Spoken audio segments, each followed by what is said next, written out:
Hey everyone, this is episode 45 of Sketch Watch Play, a pop culture podcast talking movies, TV, cartoons, video games, and everything that comes with those. You can find us on Apple Podcasts, Google Podcasts, YouTube, Spotify, and most third-party podcast apps and directories. If you want to stay updated or send us feedback and topic suggestions, you can email us at sketchwatchplay@gmail.com, follow us on Twitter and Facebook at sketchwatchplay, also planning Instagram under the same name soon. Join the Discord server located in episode descriptions, and if you enjoy what you hear, you can support the show by leaving positive reviews on Apple Podcasts and spreading the word to friends, family, and social media. I am John Fleury, and I'm very happy to have today's guest back on the show. From the Death Parade and Masters of the Universe Revelation episodes, Dave Roberts from the UK is back to talk media. Dave, how are you? Hey dude, it's good to be back. Thank you so much for having me on. I'm very excited to talk about today's topics, especially this movie, because we've been planning this for a while, and for a variety of reasons, mainly at my end, we couldn't really get around to it till now. So I'm really it's okay. This show is no stranger to rescheduling, both on the guests and then on my end. Life happens. Yeah, unfortunately it does. But it was. I think the original plan was I reached out to you in like November, like let's try to do a Christmas episode because I got this Christmas movie, and then we just had to delay it a bit. But I'm still okay with recording it. You know, it's gonna come out in February. I'm like, it's a winter episode, and I also like to go back with podcasts I like and re-listen to episodes like later months and years right from now. So this will be a fun one to crack open when Christmas comes along again. I've never been against watching Christmas movies outside of the festive season. Me neither. Me neither. It's just a podcast theme to do Christmas movies or holiday movies, at the holiday period. And we're going to break from tradition a little bit. A little bit. I signed up for Amazon Prime recently and found the Bill Goldberg Santa horror movie on there. Which one's that? I think it's called Santa's Sleigh. Oh, I've heard that title. Yeah, so I'm very much planning on watching that at some point in the near future. So, films are fun to watch regardless of what time of year it is. I'll watch a Halloween movie outside of October, no problem whatsoever. Yeah, and I keep meaning to try and watch more holiday movies during the actual holidays against the spirit, but I didn't succeed at that so much last year because I was busy. Yeah, it can be difficult sometimes, and you're not always in the mood to watch Jingle All the Way on Christmas Eve, or any day. Die Hard is like the brilliant movie that you can watch any time of year. Yes. And if it's Christmas time, it's a Christmas movie that you don't need an excuse to watch outside of Christmas.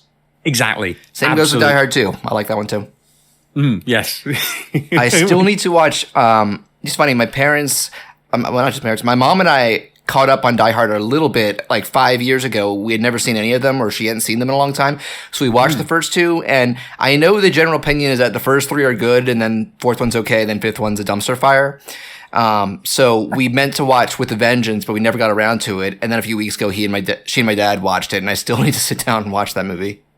Yeah, like the fourth and fifth ones, I think, are perfectly serviceable action films. The problem that they have is that they're trying to stand up against the first three. And I'm not someone that necessarily thinks that the third one isn't a good film just because it doesn't follow the formula of the first and second. Like the first and second movies very much follow that kind of bottle episode format of Murder, She Wrote or something. Where I know the third one is more like city spanning.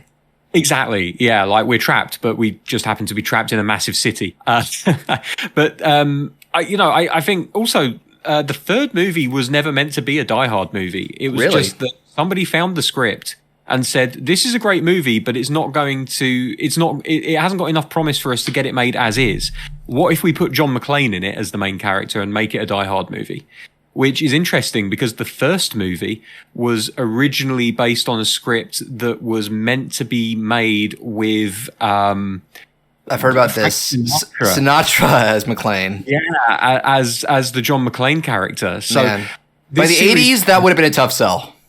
It would have been. But I think this series has a history of films being made that are completely out of kilter with what has come before it. And I think 4 and 5 are perfectly fine movies. Like they don't stand up to the first and second movie specifically. I think the third movie is decent, but the fourth and fifth, they do what they are supposed to do. They go boom, and everyone has a good time watching John McClane jump on top of a Harrier jump jet.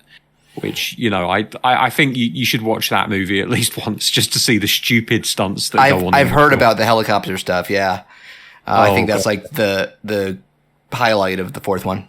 Yeah, and let's not forget, like, the best Die Hard movie never to have the name Die Hard, which is, of course, True Lies, which I still need to see.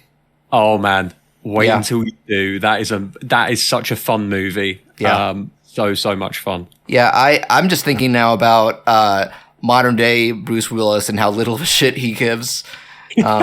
He will literally do anything. Do you watch Red Letter Media, the YouTube channel?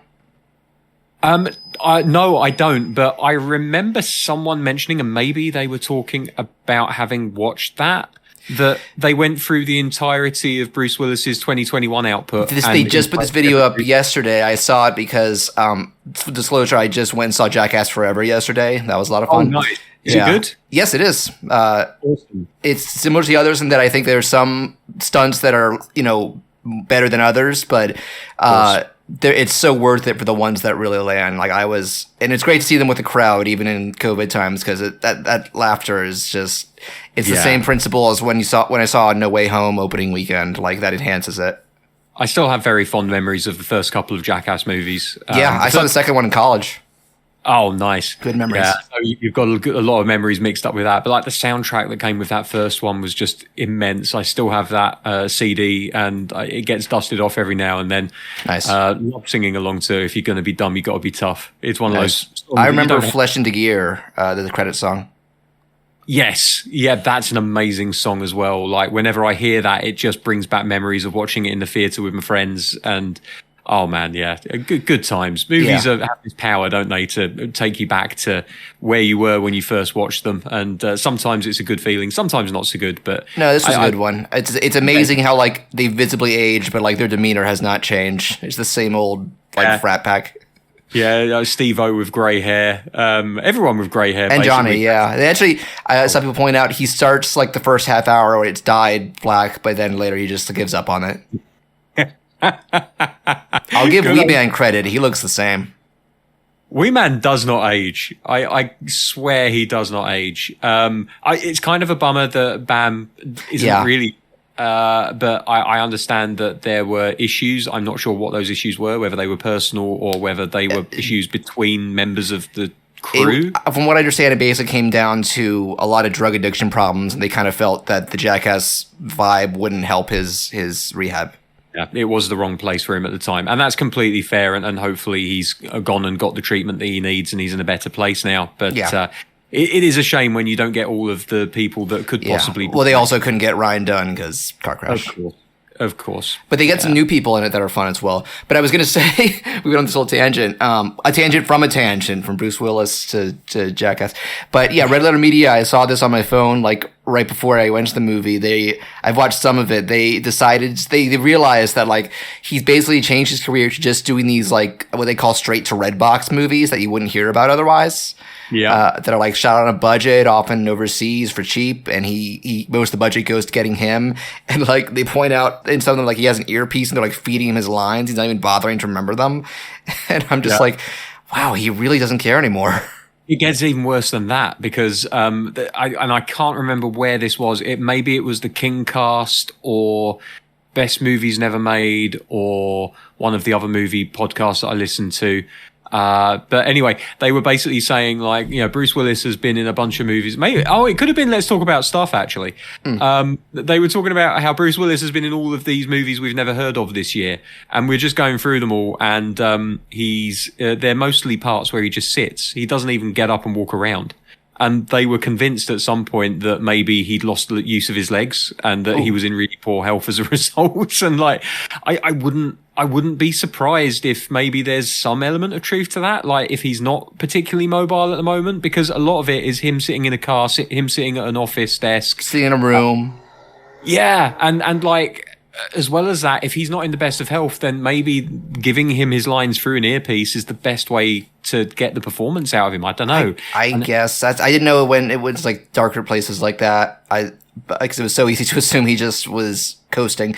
I still wish he would get some like bigger, more quality movies though. It's not like he has zero street cred anymore or anything. He's still Bruce Willis. He can still lead a movie, Yeah. and like he was. I mean, I say recently, like it happened in the last year. It feels like it was in the last year to me, but like he was in the latest Expendables movie, which was probably about 5 years ago. No, I think his last big movie was the Death Wish remake that nobody liked. Oh shit, he was in that as well, wasn't he? And that was a number of years as well. So, yeah, I think like there's a good actor in there with Bruce Willis. Like, I've always enjoyed watching his movies, but the problem is that like everything you hear about him is he's a bit of a dick. Oh, the Kevin Smith stories? Yes, the Kevin Smith stories. And in fairness, he's not worked with him for years, and maybe he just caught him at a bad time. Yeah, I think after Cop Out, that was a one and done.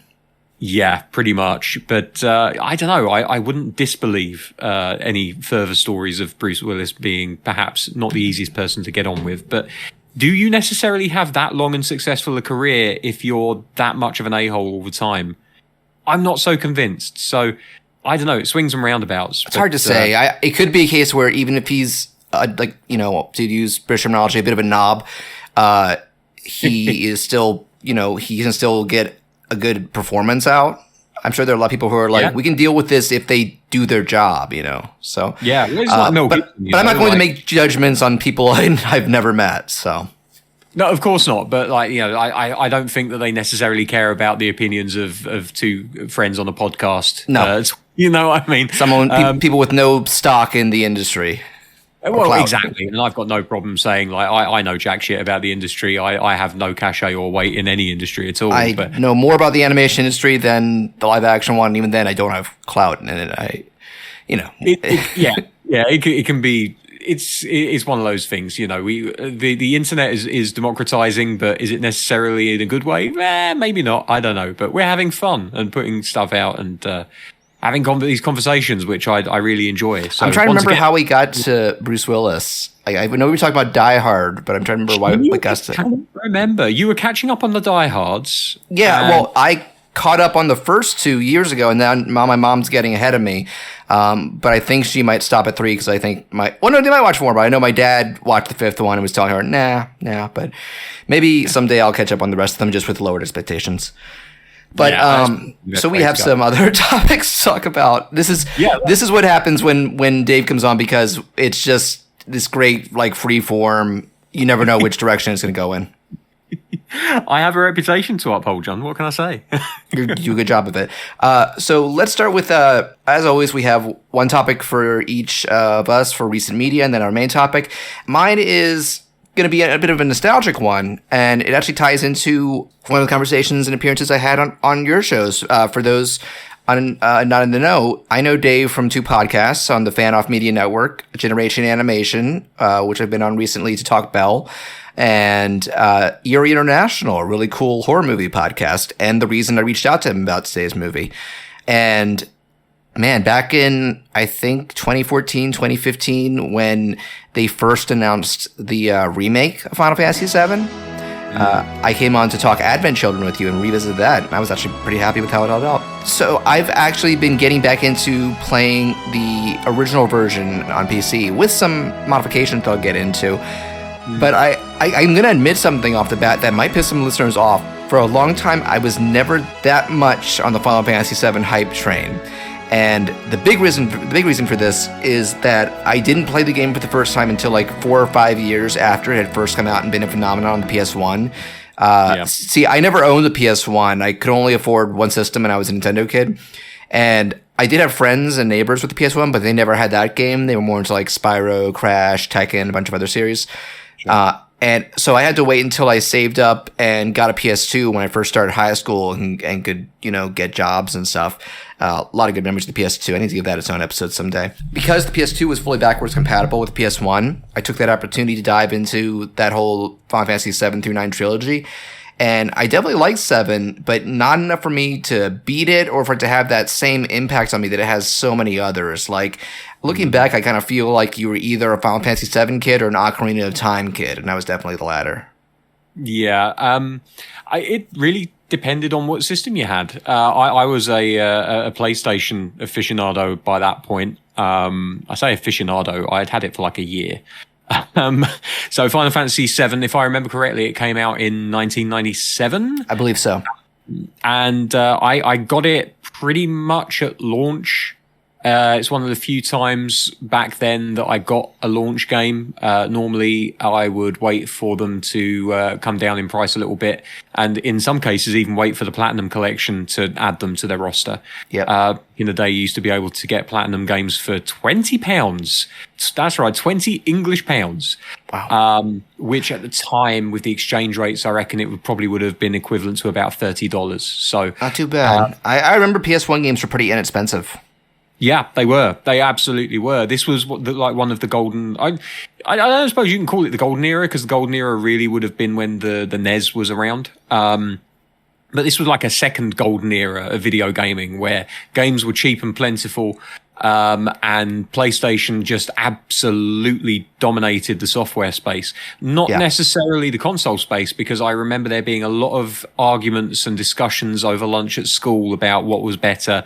Was it the PlayStation 1 with 32 bits of power, or was it the N64, which had double the power, but because it was based on cartridges, didn't have the same size of games? Which is the reason FF7 was brought over to PS1 instead, because they didn't do all those. They wanted to do all those pre-rendered backgrounds and cutscenes, and couldn't fit that on a cart.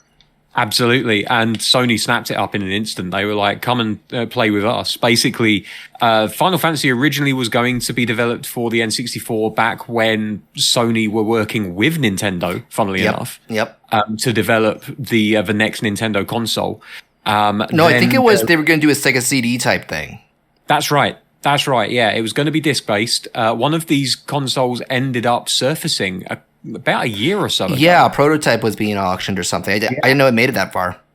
And it was sent around to Ben Heck and a bunch of other people, and they looked into it and they were like, yeah, this shit works. But it never came to fruition. And as a result, Square, because they were just Square at the time, Square Enix was later when they had a merger with, funnily enough, a company called Enix. Yep. It was, so they were Square Soft at the time, if I remember. They were. And they basically said, we need the storage space. We're going to go with Sony. And so for the first time ever, a Final Fantasy game did not appear on a cartridge-based console, and instead came to the PlayStation, and it was eye-opening, absolutely eye-opening. Like, this game, because of the fact that I got it at launch, and it was my first Final Fantasy game, actually, and my first JRPG, now that I think about it, it opened my eyes to that entire genre. The story was absolutely epic. The turn-based battles were something that I'd never experienced before. I was very much into platformers and racing games and football and things like that. Never had played an RPG before.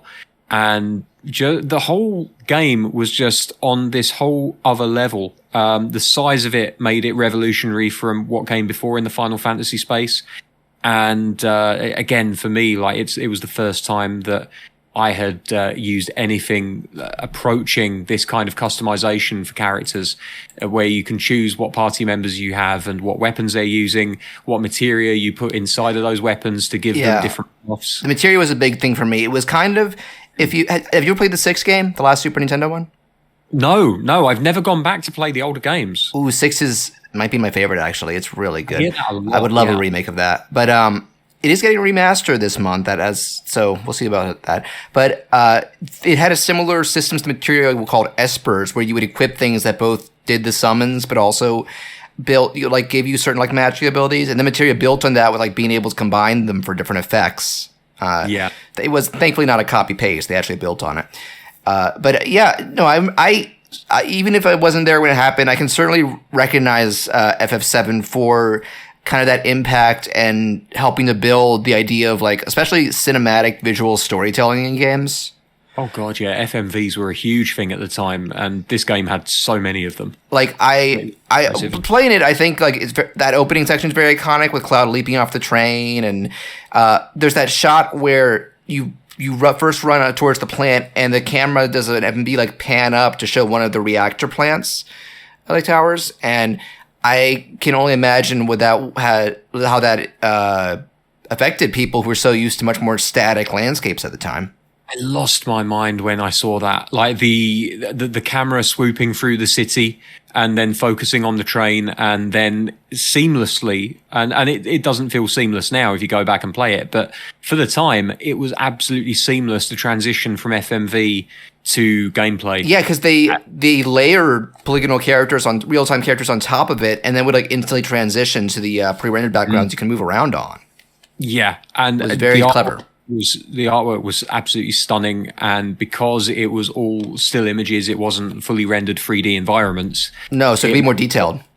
It was more detailed. It took up a lot less space. It was quicker to load. It was genius level design all around, honestly. There were sections of that game which were fully 3D environments, like the snowboarding.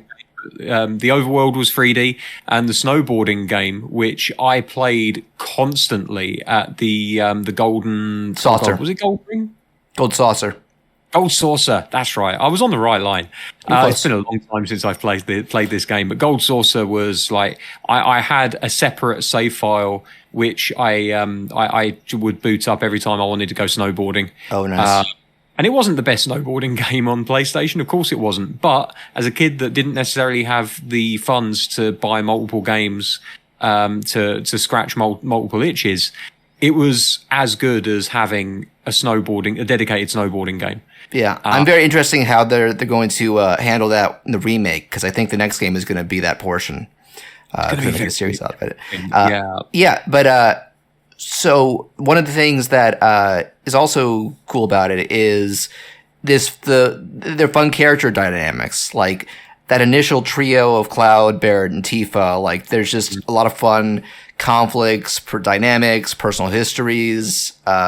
Like you, even without like voice work or like animated faces, you get involved with them. You do, and I really love that chibi style that they went with for the character models during the stages where you control the characters. Yeah, and then the more detailed models for battle.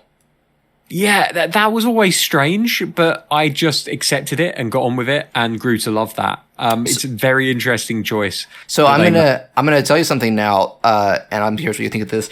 So I'm not playing the game just vanilla as is. It is the official Steam release, which I believe. Well, obviously it's modified to. I did play it on PC back in the day before I got the PS1 version. I understand the original PC version is not considered great because they kind of like butchered the soundtrack and some other stuff. From what I hear, it wasn't well received. Yeah. Yeah, so it wasn't the best first impression, but I did play it on PS1 afterwards. Just never beat it either way. But one of the things that I found out about this modern PC version of the original, which has also been on, I think it's on every system, even like now you finally play original FF7 on your Switch and stuff. Better late than never. One thing I found out is that there is still an active modding community for the game. Huge modding community. Yeah. Yeah. And gameplay videos, and it's stunning. Like, what have you got loaded up onto yours? So there's one I want to look into that I'll get to the one I'm using because I feel like it's the best all around for what I'm looking for. Oh. I read they just released a 60 FPS mod. Oh, damn. Okay. I'd be very curious how that looks because like the original had a very low frame rate, but I'm kind of used to that. Look, there are some times, and you registered, you mentioned the fact that I do the Generation Animation podcast. There are times when a lower frame rate is actually preferable because it gives you that cinematic feel. Yeah. 60 frames per second is great and all, but how many of us have got a super smooth function on our TVs, and when you put a movie on and have that mode activated, it just looks awful. My parents had that on all the time, and I don't know why. Oh, it's mind-numbing. It's like watching The Hobbit. And nothing against Peter Jackson, because he made 3 of the greatest fantasy films of all time with the original Lord of the Rings trilogy. But what made him think that he should make an entire new trilogy that looked like it was made for TV? I do not know. I saw the first one high frame rate and was like, what is this? Jesus Christ, yeah, it was fucking ugly. And like it just looks like you've walked into a TV store and they've all got them set to the high frame rate settings automatically, and like you see something like, I don't know, I remember once walking into a TV store and they were showing what was that Steve Carell movie where he Evan Almighty? Oh yeah, Bruce Almighty and then Evan Almighty. They were showing Evan Almighty, and it looked like it was a fucking like TV comedy pilot. Shot on video. It looked awful. So I would be really interested to see how Final Fantasy VII looks at 60 frames per second, but I wouldn't necessarily be against going back to the regular frame rate if it looked weird to me, because there is a cinematic quality that lower frame rate does give you. And I would argue with a game like Final Fantasy VII, frame rate is one of the least important things on your mind when you're playing that game, because it's all active time battles, ATB. I fucking love that term. Even now, I miss active time battles. And at the time, I wanted to get rid of them and go to like live battles where I could just mash buttons. How little did I know as a child? The remake kind of blends them. Yeah, I played the demo for Remake, and I was so excited for Remake when they announced it. You'll remember we talked about it during that animation episode, and I was really hyped for it. And after playing the demo, I was just kind of a bit cold on the whole thing, to the point that I never bought it. I only have it now because it was on PlayStation Plus. Right. So I'm going to get into that when I have the time. At the moment, I'm playing Ghost of Tsushima and absolutely adoring it. Yep. I managed to squeeze that in. But yeah, so I think that it's something that needs getting used to, and I have to approach it as a new game, a new take, a reboot of the story that I know and love, because it does have a lot of those elements from what I can see. But yeah, the frame rate, I think for a game of the original Final Fantasy VII's makeup, I think frame rate is not necessarily the most important thing, but I am very interested to see how it looks, because it may look amazing. I just don't know. I'll have to look up the YouTube videos. But there's one that's in progress that I've actually participated in a little bit. I believe it's called the Echo S mod, and its big goal is to add full voice acting. For literally every character, even like the one-line NPCs. And I believe I auditioned and got to voice one guy with a lot like a sailor on the ship section. But I think they have a demo out that covers the whole opening portion in Midgar, the same portion that the remake covers so far. It is funny how like the original, I got to the point where the first remake game ends in I think 5 hours. So it's interesting how they're expanding on some of that. I think I was initially worried, you mentioned The Hobbit, the same idea of like stretching stuff out artificially and adding stuff that's not as good. But the remake, story-wise, actually does some smart stuff. I think the biggest thing is expanding on the characters of Barrett's Avalanche Squad, Biggs, Wedge, and Jesse. I don't know if you've heard about that, but Jesse's become a fan favorite. I knew that they were going to use the opportunity to expand the backstory of characters and really delve into the motivations of the group. Because when you have that kind of latitude to remake something, why not, Yeah. And a lot of those characters, like, there are sentimental favorites already, like Biggs and Wedge. Obviously, every iteration of Final Fantasy, people love them because Star of Wars the connection. Absolutely. Then there's Sid. There's always a Sid in Final Fantasy. Yeah, they don't get to because it's the first part. It covers about half the cast. We see Cloud, Barrett, Tifa, Aerith, and a little bit of Red at the end of the remake. I think Kate Sith has a cameo, but he doesn't say anything. Yeah, and they did DLC that's like a prologue for Yuffie, where she's actually in Midgar before they meet her out in the overworld. Yeah, but there is no sign of Sid or Vincent yet. We need our Vincent. We need to get him in there as soon as possible. Like, what I love about the Vincent character as well from the original Final Fantasy is the fact that if you weren't paying attention, you could completely miss him. And he's basically like a bonus character, because there's So's Yuffie. You can miss her. Yeah, I didn't know that you could miss Yuffie. I knew about Vincent because he was really tucked away there. But Yuffie, like, it always felt like I don't know. I felt like she was always going to make herself known to me. That is very like her. Yeah. But yeah, she's great. And yeah, I'm really looking forward to seeing what they do with Red. 'Cause Red 13 is like low key my favorite character in that entire story. I remember I don't know how he sounds in the remake because they recast everyone, but I remember you pointing out how he had that very gentlemanly voice for one line in Advent Children. He's just amazing. Yeah. I always loved that final scene of Final Fantasy being of him with his kids just standing on top of the rocks overlooking Midgar, and it's all overgrown and like nature has reclaimed it, and he's just looking like the king of the fucking jungle. And I would call him the Lion King, but he's a made up beast. Yeah, exactly. He's the Red King. Sounds like he should probably be a rap artist, but apparently not. But yeah, like I also love the fact that because he's like a genetically modified experimental creature, this could literally be hundreds of years in the future and you'd never know. I think it's meant to be because he has a long lifespan. But so I did want to say about the modding. The main thing that I'm using, you can Google this. It's called the Satsuki Yotoshi mod. So I wrote down. This has a lot of things packed in from other mods that are like quality of life improvements, like dynamic character shadows instead of like the flat circles, remastered music and sound effects. Mm-hmm. One that maybe you won't like so much, but I was happy with was revamping all the character models to be more in line with like the battle versions instead of the chibis. But I think the most important thing is going back with all those pre-rendered pixelated environments and like low frame rate FMVs and doing like a remaster and AI upscaling to make them all HD quality and like 30 frames per second. That's awesome. Yeah. And 30 frames is a good kind of happy medium. Yeah, it's not the whole 60. Exactly. It's not going to be that kind of like high TV style. It's still 30 frames is kind of cinematic. It's around that 26 FPS, 24, 26 FPS.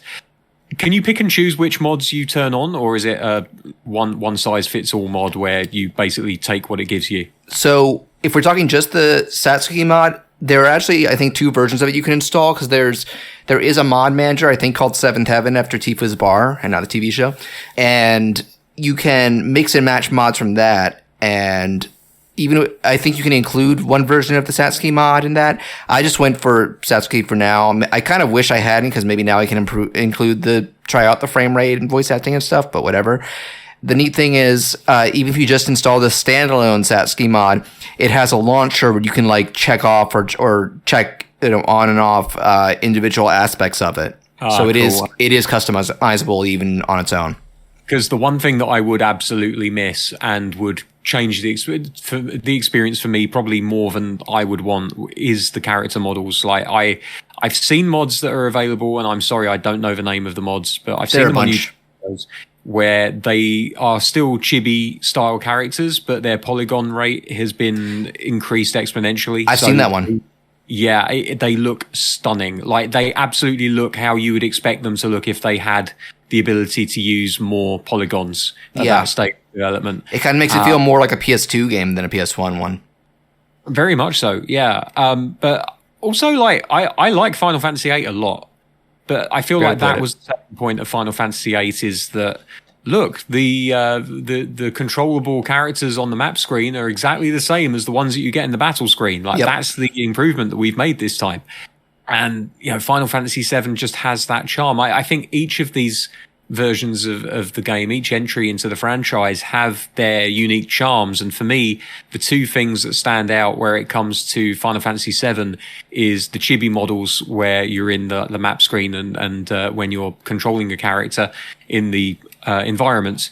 And the second thing is materia, because I don't feel like we've ever had a more satisfying and customizable system than we've had with materia, where you can level those materia up with a really overbuffed character, and then you can use that character to basically farm these materia and then give them to your weaker characters. Right. And it feels like since Final Fantasy VII, they've had too good of a grasp on the abilities and skills trees where there was never any room to experiment to the point that you could fundamentally break the battle system.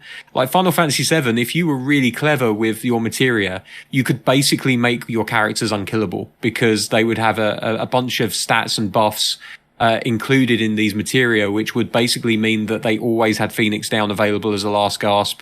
and they always had twice as many. Because they would auto cast haste at the beginning of the battle, you'd get twice as many turns before the enemy, and all of these kind of things.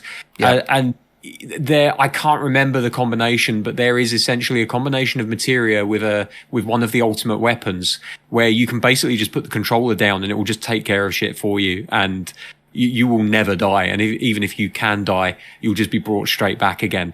It's so overpowered, and I kind of love the fact that the developers probably didn't even realize that this was possible when they released it. And because of the nature of gaming on PlayStation 1, they couldn't exactly patch it. Nope. So it was just like, well, that's in there now, I guess. So that's the game. That's the game. And it was up to the players. If you wanted to abuse it, you absolutely could. But if you wanted to challenge yourself, then you would just ignore those exploits. And it really left it down to the individual as to whether you wanted the true gameplay experience or whether you just wanted to blast through the story.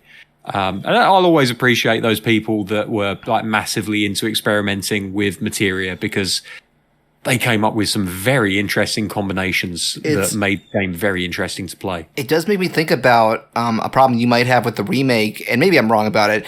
It might be harder to do the material farming because there isn't as much in the way of random encounters. They don't do the whole, like, you're just walking and suddenly the screen flashes and you're warped to a battle. It's become a lot more of a modern convention to, like, you'll see preset enemies wandering on the environments, and sometimes you can even avoid them. More like Blue Dragon on Xbox, where you could... Blue Dragon's an example. I think the first example I can think of is Chrono Trigger. I don't know if you played that. Yeah, you see, I never played Chrono Trigger. Ooh, good one. I guess like Final Fantasy was enough for me at that point, and I was just like, I'm not going to fall too far down the rabbit hole, because some of these games take hundreds of hours to complete. Yeah. So I always stuck with Final Fantasy for my RPG fix, and then kind of moved on to other stuff in other genres. But Blue Dragon absolutely was the first time that I experienced anything like that, where you could be very tactical in when you wanted to essentially farm XP. Is what you're doing on Final Fantasy an awful lot. The only difference being Final Fantasy VII, I would literally just walk around in circles waiting for a cactar to have a go at me. Yeah. And those fights would be over very, very quickly, but at least you got some XP for it. So, that and chocobo farming, they were kind of the things that you did when you'd explored pretty much every other avenue. Yeah. You just like hit that for some time sinkage, I guess is what it is. Yeah. I'm also going to say, like, maybe it's just showing that I've grown as a gamer, but the game is easier for me than it was in high school. I'm guessing that maybe back in the day I just tried spamming attacks, and now I try to think a little bit ahead. Like I'm trying to guess when like a big move will be, so I do queue up cure ahead of time and stuff like that. You know what it is? That's probably helping. You've played Pokemon, right? Oh yeah. So that's basically what it is. Like Pokemon is the hardcore, and it sounds amazing to call Pokemon hardcore about anything. It's got a competitive scene. It's got a competitive scene, but also if you want to be truly successful with Pokemon, you need to learn what works against what enemies.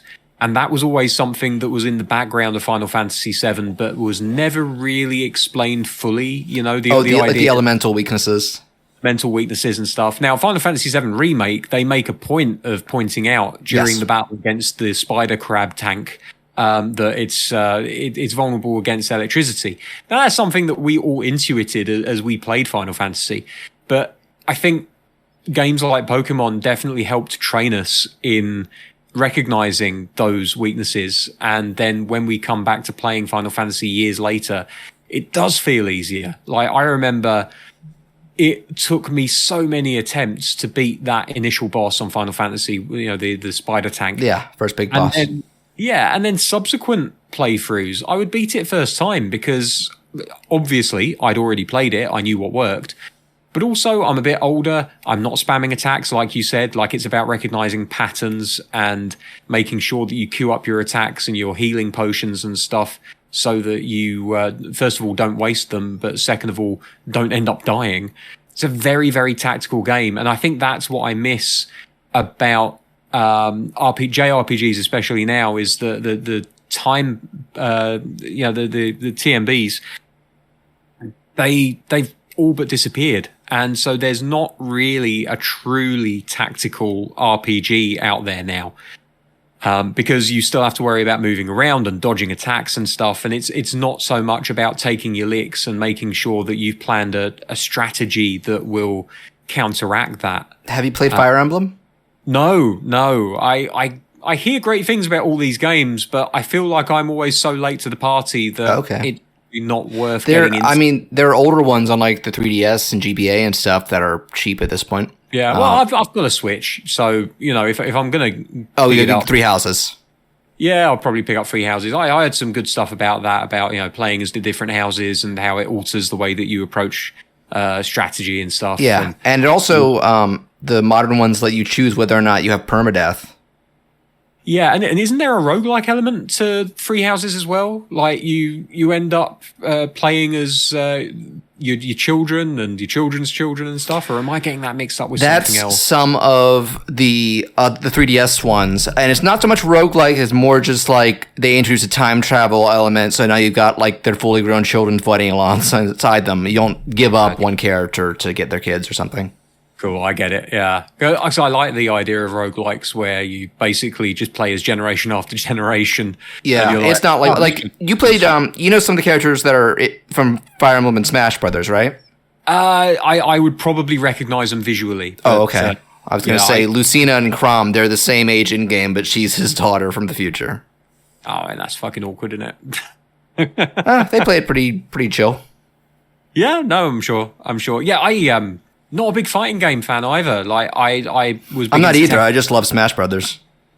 Yeah, like Smash is like a really like easy pick up and play game. I've played it a few times, but I've never really got hardcore into it. Like the closest I got to being hardcore into a fighter was Tekken back in the days of Tekken 3 and Tekken Tag on PlayStation 2. Classics. Or was it PlayStation 1? It might have been Tekken Tag was PS2. The first three for PS1. Okay, yeah. So it's that crossover period of generations. But bowling was always a lot of fun in Tekken. Oh yeah, and that's the first game I can remember wanting to see all the character endings. Yeah, and that was an era where like it was all about unlocking shit as well. Like they didn't have DLC yet because the infrastructure wasn't there. So. Oh yeah, internet was in its infancy. So is there anything else you wanted to bring up about Final Fantasy VII, like memories or thoughts on the remake or anything? I mean, I've got this one abiding memory of Final Fantasy VII. When I was off school for like a week, I had the flu and I wasn't feeling very well. And I basically spent an entire week just solidly playing Final Fantasy. And I got so much of that game. It's such a wonderful game when you're ill because you can just sink hours into it and there's always something new. And yeah, like it was my cure. Basically, it was the thing I always went to when I was feeling ill or I had time to myself or whatever. And like the PlayStation 1 was like my first console that I had that was current, if that makes sense. Oh, like first one you had when it was still being made. It was still relevant. Yeah, like I had a Master System, but I got the Master System when the SNES was a big thing, and the Genesis or Mega Drive. No, I never got the Mega Drive. No, I'm just saying the Mega Drive was the same time being current as this SNES. If we're talking Sega. Oh yeah, sorry, yeah, no. So yeah, I when it was the Mega Drive and SNES generation, then I had the Master System, and then I had a SNES just as the PlayStation 1 was coming out. And I love those systems. Don't get me wrong. Yeah. Like California Games is one of the most maddening and confusing titles I've ever played. But god damn it, I played that a lot. And then SNES, it was all about Mario All Stars. Oh yeah. I don't have that cartridge anymore. I found because me and my sister both got the Mario All Stars set of SNESs, so it came with. I want to say it's on the Switch SNES app.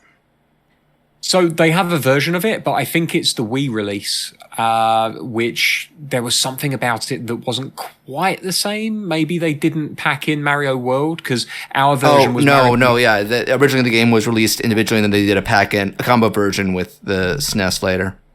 That's right. So we've got one copy of Mario World plus All Stars, and my sister has it, which is fine because I bought myself a Raspberry Pi 3 nice. and a Pi case that looks like a SNES, and basically downloaded all the games I would ever want to play on it. I can't afford a dedicated system like the Raspberry, but I got this thing called the Backbone, which is a controller shell for the iPhone, and found a workaround instead of doing the whole jailbreaking thing. And now I've got RetroArch set up, which plays most emulators. Yeah, so I have RetroArch built in as part of RetroPie, which is the OS that you can run on Raspberry Pi to run that kind of stuff. And for legal reasons, I will say I have the cartridges for all of the ROMs that I downloaded. Yes, many cartridges and discs and so on. Many cartridges, or at least I had the cartridges, so I paid my money to Nintendo. So they've had their pound of flesh. So I downloaded all of the All Stars and Mario World and all that kind of stuff, and kind of started going through that. But the motherfuckers, and sorry for the language, I've forgotten if we can be. Oh, swearing's fine. Yeah. Okay, that's cool. So anyway, the people that I bought the Raspberry Pi from, they gave me a power supply which was woefully inadequate. So I kept getting the lightning bolt of doom in the top right-hand corner. So half my games just ran at such slow frame rates that you might as well be drawing them frame by frame. Did you manage to get a replacement? I bought a replacement from an official Raspberry Pi supplier, and it's been working perfectly ever since. So yeah, but yeah, Final Fantasy VII is a wonderful game. It is my penicillin, if you will, along with chicken noodle soup. Do you revisit it every now and then? I never have, but I still have my original set of discs and a PlayStation 2 that can play them. Nice. And I keep threatening myself with revisiting it, but I'm also tempted to do what you did, which is to get the PC version on Steam. It's cheap. And to get the old mods in there. So look, if you do get the Steam release, then just look up each of the mods and kind of pick and choose the ones that appeal to you. And remember, with a lot of them, you can adjust individual factors, so you don't have to replace the character models, for example.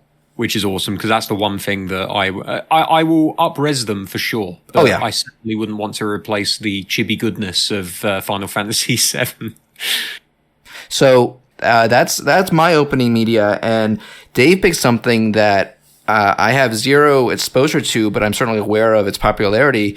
So I believe it is Dexter New Blood. I might still be a monster, but I'm an evolving monster.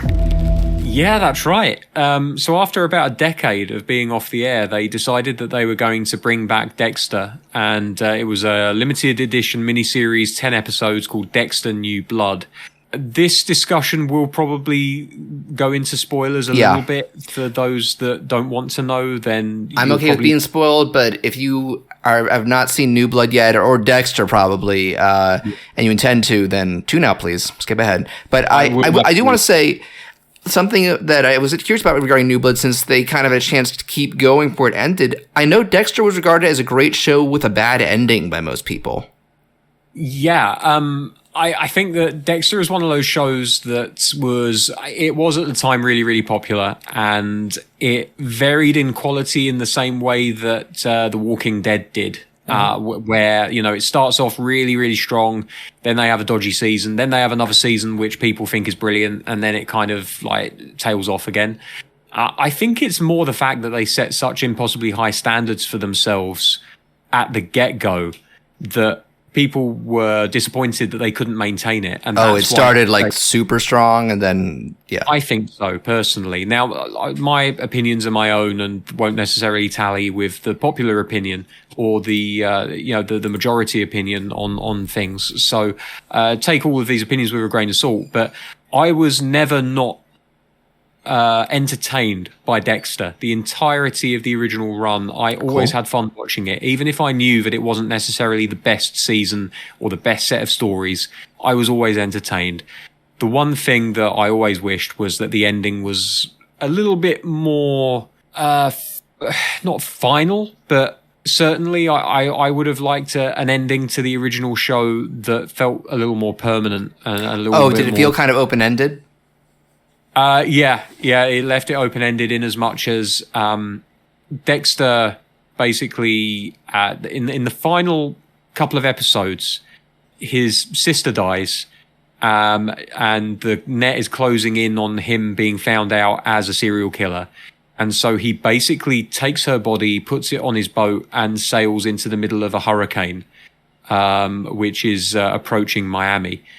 and everybody assumes that he's dead, and that they close the case. They pin it all on another policeman that died a couple of seasons previously. They don't decide not to reopen the case, and he's just announced as being kind of missing in action and presumed dead. Yeah, and then it's shown he's hiding somewhere, right? That's right. So the final scene is him sitting in a cabin, and he kind of looks up at the camera knowingly, and that's your final scene of the season.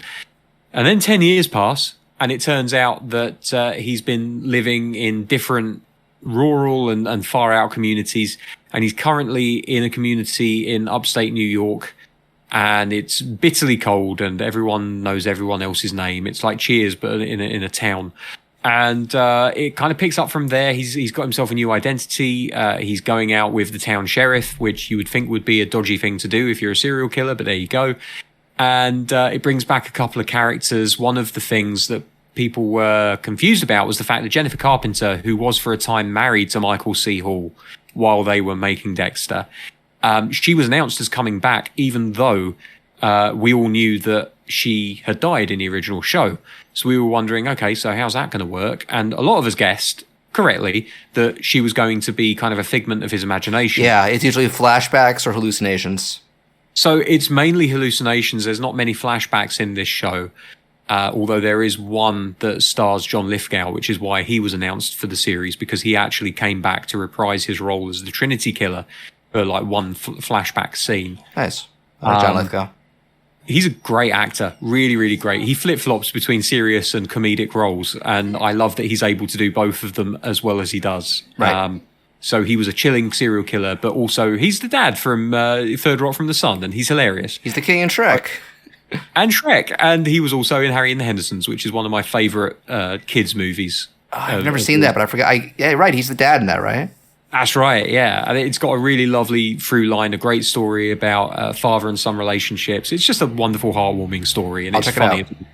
Definitely worth checking out. Let me know what you think when you do. But yeah, so Jennifer, she comes back as Dexter's dark passenger, quote unquote. One of the mechanics of the original show was that he had... And this comes from the books as well. I initially read Dexter as a book by Jeff is it based on a book series? Based on a book series. Didn't know that. Very series, and I would absolutely recommend that you check that out if you have a literary side and you enjoy reading. Okay. So they based the original show on the book series, and then they kind of spun off in a Game of Thrones type of way and just did their own thing because there wasn't any more there wasn't any more material to adapt. So they decided they were going to do their own thing. So the Dark Passenger in the original series was an imaginary version of his adoptive father, who was a policeman in the Miami Metro, and he recognized that Dexter had this darkness to him, and rather than putting him in a madhouse or therapy and trying to get it out of him, he decided the best way to deal with it would be to channel all of that darkness into tracking down people that have gotten away with crimes and making them pay for their crimes. Right. So the real hook of the original Dexter was he's a serial killer, but he only murders people who deserve it. Yeah, so he goes after other killers and rotten people. Right. He's got a code. Serial killers, rapists, pedophiles, all those kind of things. Yeah, worst of the worst.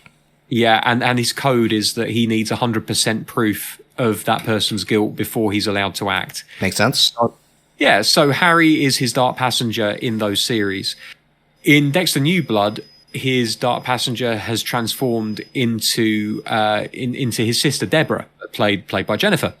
And so that was a really imaginative way of getting her back into the series, as well as mitigating the fact that I think possibly the actor that played Harry might not be with us anymore. I'm not 100% sure. I'll look it up. But certainly I love the fact that they decided to just bring Jennifer back in that role. Other than that, there's only one other character that comes back from the original show. There are photographs of other characters who didn't make it through the original series. Harry's actor is alive, James Remar. Oh, he is. So they just either decided not to bring him back, or he didn't want to come back, or just didn't fit for this show. Okay, I'm glad that he's still with us though, because you never liked he was in Sex and the City, The Miracle on 34th Street. I mean, he's had like he's in The Warriors, like very prolific actor. I also not his highlight, but I know him as Raiden in Mortal Kombat Annihilation, replacing Christopher Lambert. Christ, was he really? He was the replacement Raiden. Oh man, he might be a step up from Lambert. Actually, now that I think about it, yeah, Christophe Lambert probably not as good an actor as James Remar. Yeah, James Remar. I think he's a step up. So anyway, it was. I was really excited when I heard that they were bringing this show back because I thought, oh great, more Dexter, and maybe we can get an ending which is more satisfying for everyone, and we can have a better discourse about that show after the fact. Spoilers. Not an ending that everyone found satisfying. And I myself, while I found it satisfying for a number of reasons, I do feel like there was a better way of ending it. And this very much fits into the Eric Morecambe, I played all the right notes, just not necessarily in the right order way of looking at things, which is that they had all of the ingredients there and a lot of the actions still took place, but with the wrong motivations and setup. And I really wish that. Do I want to spoil the fact that you can spoil stuff? Okay, so Dexter does not make it to the end of this show. Okay, so yeah, that's one way to wrap things up is to put a bow on your character. It does wrap it up, but what they do during the show, and the whole reason why it's called New Blood, is because they reintroduce his son Harrison. And his son Harrison has got his own Dark Passenger as a result of when he was a little baby, basically seeing his mother murdered by the Trinity Killer played by John Lithgow. So all of this time, I'm thinking to myself, there's two things that probably need to happen and would make for a very satisfying and sensible way of wrapping this up. The first thing is, I think they need to bring back James Lithgow, and he needs to be Harrison's Dark Passenger. He needs to be that devil on his shoulder telling him to do this, do that, do the other. The other thing that I thought was absolutely necessary was Harrison needs to be the one that kills Dexter. Now, the way that they do it, it's kind of like Dexter's like, you have to take the safety off the gun. It's okay. Do what you have to do kind of thing. I feel like the better way of doing it would have been for Dexter to teach Harrison the code. And then because of the events of this series, Dexter kind of goes off the reservation. He doesn't follow the code on every kill that he commits. And for me, the way that they should have wrapped this up would have been for Harrison to take control of the situation and say, Dad, I love you, but you've broken the code and you're just as bad as the people that you were killing. And I have to do this. And to have Harrison shoot him and ultimately kill Dexter. And that would have been kind of like the squaring of that circle. It would have completed the story in a lovely way, in a lovely, horrible way, I should say. And then they could have kind of kicked on and made Harrison like the focus of a new series if they wanted to go there. As it is, he is the implement of his father's downfall. Right. But it's not because he's broken the code. It's more because the net has tightened so tightly on Dexter that he is going to be caught. And the only way to get out of it at this point is for him to die. And so he almost uses Harrison as a get-out clause, which doesn't feel that satisfying because it feels like Dexter, even though it's to the same end and he still dies, he's almost escaping justice in a way. Right, but not serving time. By dying on his own terms. Whereas if Harrison had done it and it was because Dexter couldn't recognize what he'd become, it would have felt like he was actually paying for his crimes, and you know. But as it is, Dexter, he's at peace with it, and that kind of it lets him off too easily, you know. So that's kind of where we are. But there are so many cool little things that I love about this show. There's still like some genuine positives.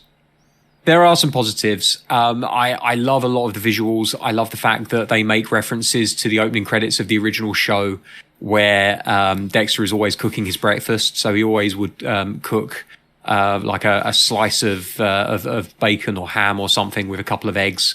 And there's a reference right at the beginning of the show where he's cooking his breakfast, and it's that breakfast, but he's cooking it in a slightly different way. So there's this scene where Dexter cooks breakfast for his son, and they've had a bit of an argument. And as a gesture of making up, he pushes the hot sauce across the table to his son, who then just picks it up and starts just slapping it on top of the meal in a very kind of haphazard way, very much like the opening titles. Speaking of opening titles, every episode has its own name, which is fairly common these days. That's not something that I'm going to laud. But what I am going to laud is the fact that the way that they visually integrate those titles into the opening of every episode is really cool and really interesting. Like you have an episode where Dexter is driving through the snow, and the title is represented by ice in the road. And as he drives past it, the snow kind of scatters and covers up the title. So it's like visually implemented into the shot. Yeah. And it's like there's another one, like, for example, he would be in the bathroom and the title would be written in the mirror where the steam has collected, and then like the mirror is wiped and it all kind of disappears. Oh, that's neat. Really, really cool. And this visual style is implemented all over the place. Like the actual logo for Dexter New Blood is Dexter New Blood is written in ice, and Dexter is full of blood. And the new blood underneath, which is meant to represent his son Harrison, the blood starts dripping onto it in the first episode. Then in the second episode, there's a little bit more blood in the new blood. There's a little bit less blood in Dexter. By the end of the final episode, Dexter is completely clear ice, and new blood is saturated with blood. Oh, so to mark the transition. Exactly. It represents that passing of the torch from father to son. Just honestly, there are so many little visual flourishes. The end credits are always specific to an event in that episode. So whether it be the tail lights of a car leaving like a light trail, or newspaper cuttings, or I don't know, one of a dozen different things. It just keeps it super interesting, and every episode you feel like someone has worked really hard to make every episode unique, and it's not just top and tail it with the same old intro and outro like the original show was. Like that's one of the things about TV shows of the day, and a lot of TV shows now, is that although the important stuff in the middle is unique, the beginning and the ending title sequences are normally copy and paste. And I just like it when, especially in like a limited series, they take the time to make the opening and closing of every episode unique as well, because it just shows that extra little bit of craft and care that you don't get in every TV show out there. So yeah, there are some storytelling faux pas. There's some stuff that people won't like, but I think that there's a lot of content in this show which is really good and worth checking out. And I had a lot of fun watching it. I'm hoping they leave it where it lay here now. Yeah. It looks like it's gotten a decent reception overall, though I guess the ending did also draw some ire. But I'm looking at the cast, and there's other talented people like Clancy Brown. I love Clancy Brown. Clancy Brown is brilliant in this as well. We talked about him when we talked about Detroit Become Human, because I'm like, he's a highlight of that. I forgot that he was in that. And I have that game. I really need to play it. It's the curse of PlayStation Plus. You get all these great games. Yeah.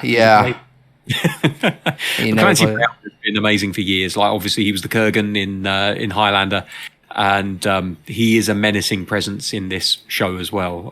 He is wonderful, really wonderful. He's versatile, because when in live action, he's often gets very menacing, villainous roles, and then he's freaking Mr. Krabs.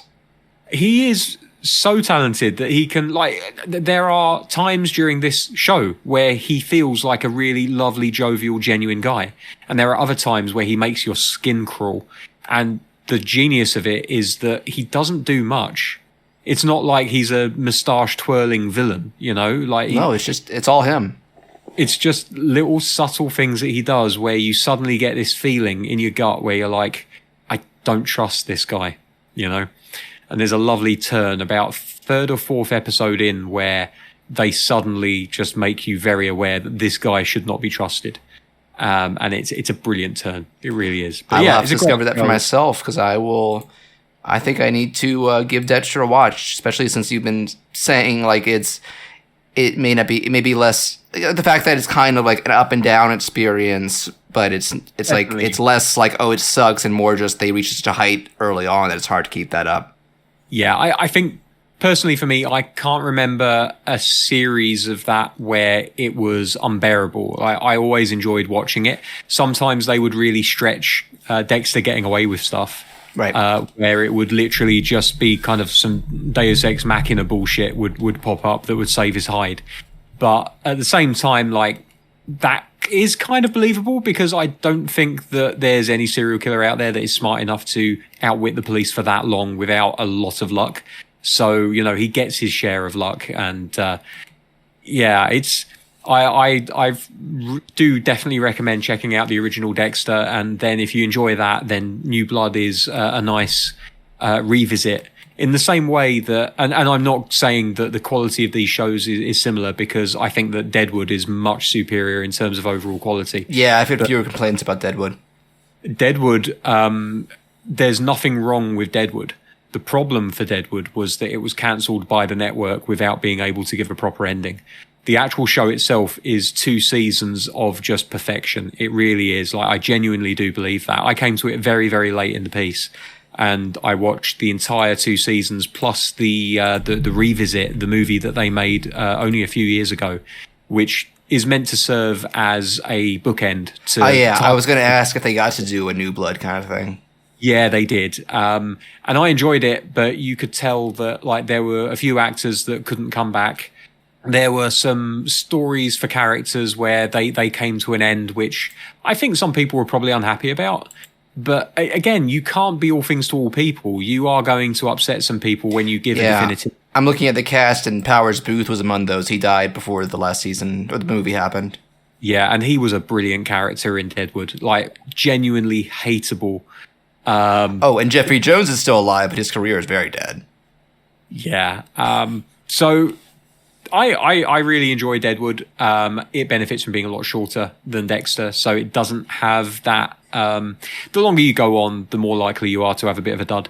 But yeah, so I would recommend checking out Dexter, and definitely if you're in the mood for some sweary cowboys, then Deadwood is a very, very fun show. I've never heard a show use the term cocksucker more. Genuinely. Like, they use that word like it's like... Oh, you say genuinely, so it must be like a very gay-centric show. Very, very progressive. You would have thought so. Well, I don't think of Cowboy era as progressive.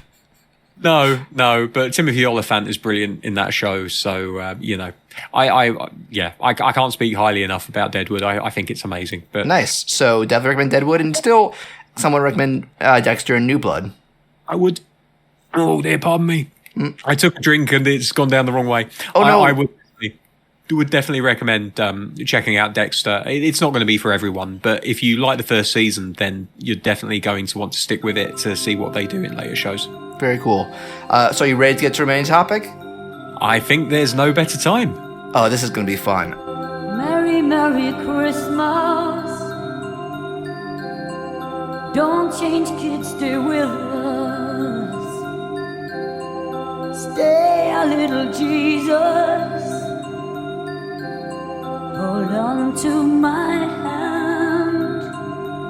So I've said this before, but sometimes with the topics of certain episodes, I feel less like discussing something a lot of our audience is probably very familiar with, and more like picking something obscure but good, or at least interesting and off-kilter. I think the back-to-back episodes a few years ago where Chris Wade picked Little Nemo and I picked Dragon Hunters, that was like a theme I had, like let's pick something we like that not many people have seen.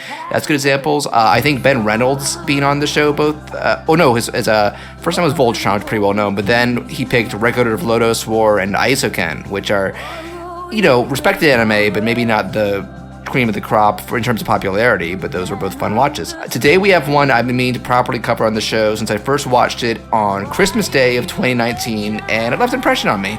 That being the 1989 French thriller film, and it's a coin toss whether I'm going to pronounce this right, 3615 Code Père Noël, or Dial Code Santa Claus, or Deadly Games, or Game Over, or Hide and Freak. Yeah, that first one was the actual original French title. In terms of foreign distribution, it's gotten a lot of different titles through the years. Like, I think the Blu-ray that I have is Dial Code Santa Claus, and the streaming release is Deadly Games. It's very confusing. Now, this movie was directed and written in 1989 by a man named René Manzur, and neither made a big splash in its native country of France, kind of came and went, and it didn't get proper worldwide distribution until much more recently in the late 2010s. There's an organization called the American Genre Film Archive, who is one of several groups that's dedicated to seeking out, preserving, and redistributing obscure genre films worldwide.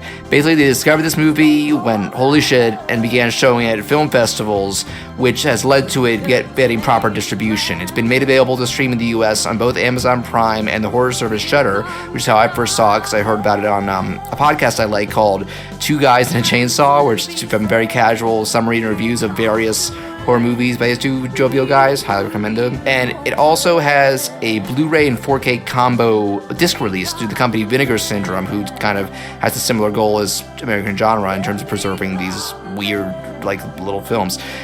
This is the first disc purchase I've made including a 4K disc, despite not having a 4K TV, both because there's no way to get the Blu-ray individually, because after seeing this I was like, yeah, I think I need this in my collection. This is something else. So Dave, I'm guessing you had never heard of this until I said we should watch it. Yeah, I mean, it's unusual for me to have heard of relatively unknown horror movies ahead of time, but I feel like this one isn't even relatively unknown. I feel like this is like a deep cut to end all deep cuts. I love making deep cuts, though, even on the show, because, you know, sometimes we like to open up possibilities of people who are like, wait, what is this? And if it sounds like your kind of thing, it might be. But No, I'm excited to have this conversation with you, because I'm coming from the perspective. I asked you before we started recording, like, so what do you think? And I'm like, I'm from the perspective of someone who really likes this. And you had a neat summary, which is like, I think it's one of the best bad movies I've ever seen. Absolutely, it is. Yeah, like there's a lot to like about this movie. There's a lot that is really badly done. But like, I gave this. I'm on Letterboxd, and I gave this a solid 6 out of 10, which. Cool. Doesn't sound massively impressive, but you have to remember, I don't like giving high scores unless I really, really think that it's both enjoyable and like an excellent movie. Now, I had a lot of fun watching this film. I think that it has got a lot of influence from other movies. I know straight away, like when that music kicked in, that they were doing an Eye of the Tiger ripoff. We'll get to that. Yeah, that's in my notes. So that he's got this whole Predator thing going on as well, where he ends up inadvertently, I might add, covered in like this clay-like mud. Oh yeah. But like, there's definitely like a Predator vibe, Home Alone / Predator, because he's setting all these traps up, and they're kind of homemade traps. I want to bring this up because this is something that's been kind of contentious about. This movie came out a year before Home Alone, and the director is convinced that I think John Hughes wrote it. He is personally convinced that John Hughes heard about this movie and maybe not ripped it off, but was influenced by it. And apparently there was some proof that Hughes was vacationing in Europe when this came out. So that wouldn't surprise me. It's entirely possible that we wouldn't have Home Alone without this. And to be fair, they are very different movies. I can only say thank you then for them influencing Home Alone in such a way. Yeah, that's a good movie.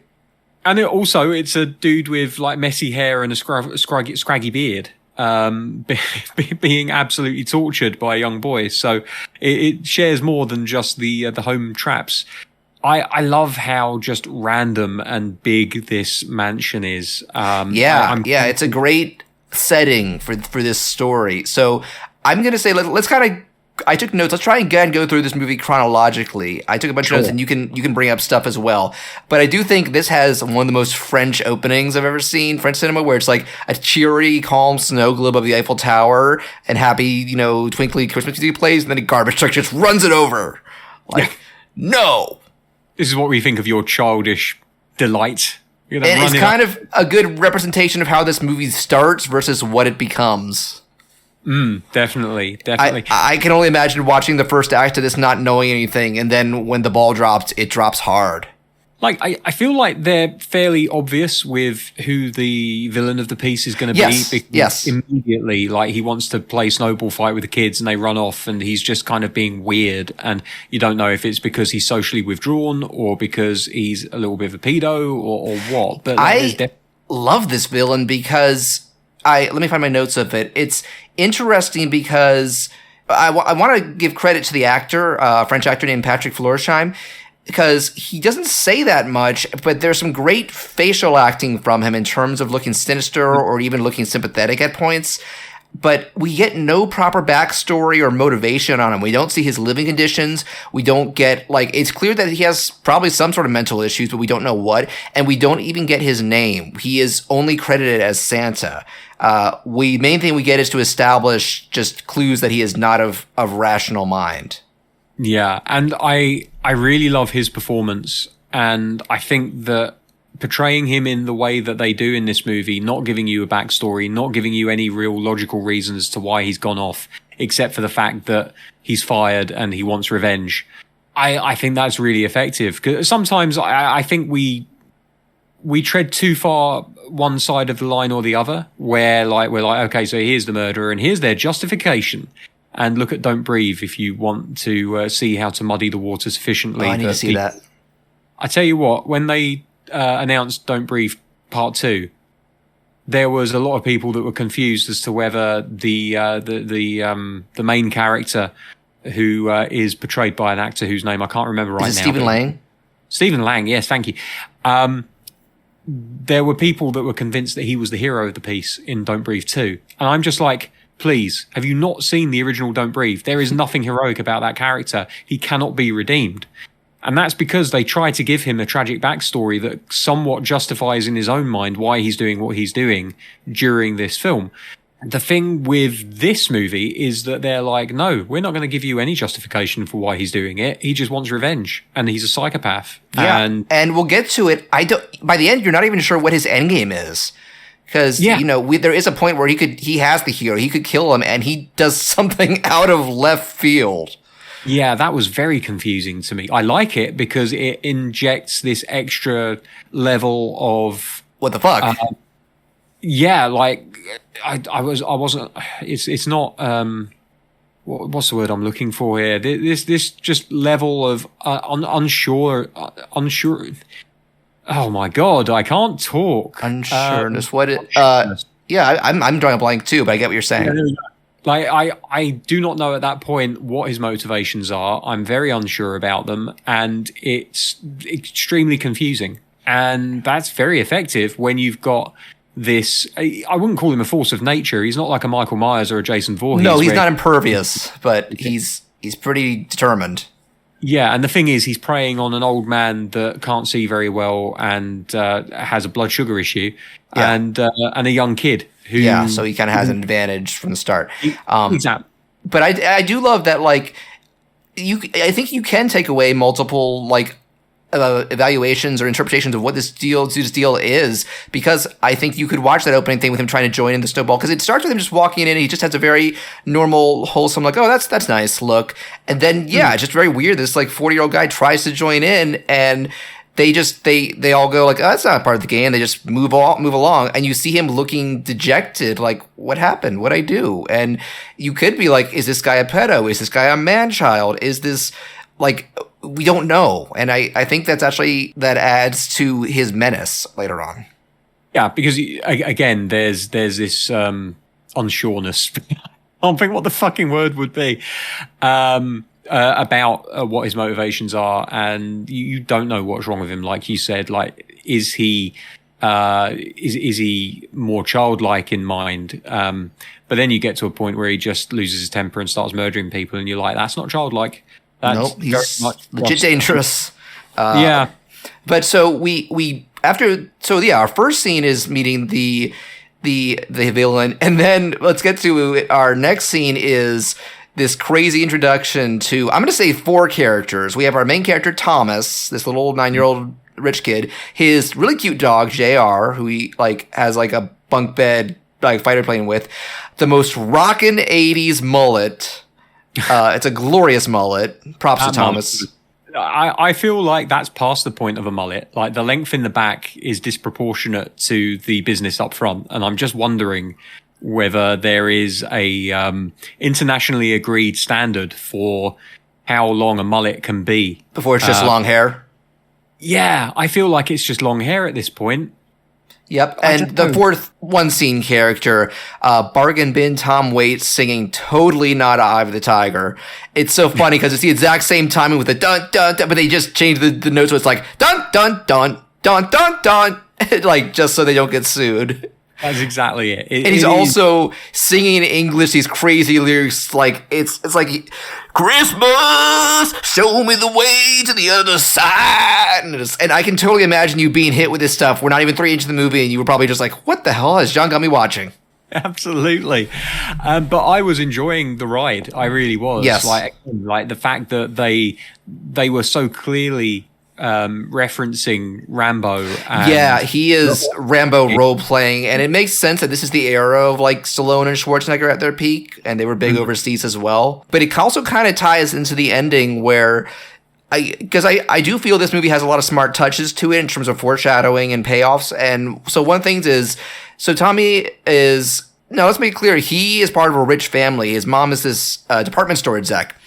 And so they have this incredible estate with this mansion, and he's got a bunch of, he's got toys, he's got a cool room, he's able to like modify the room to have like speakers playing music and war sounds and trapdoors with nets to throw JR in.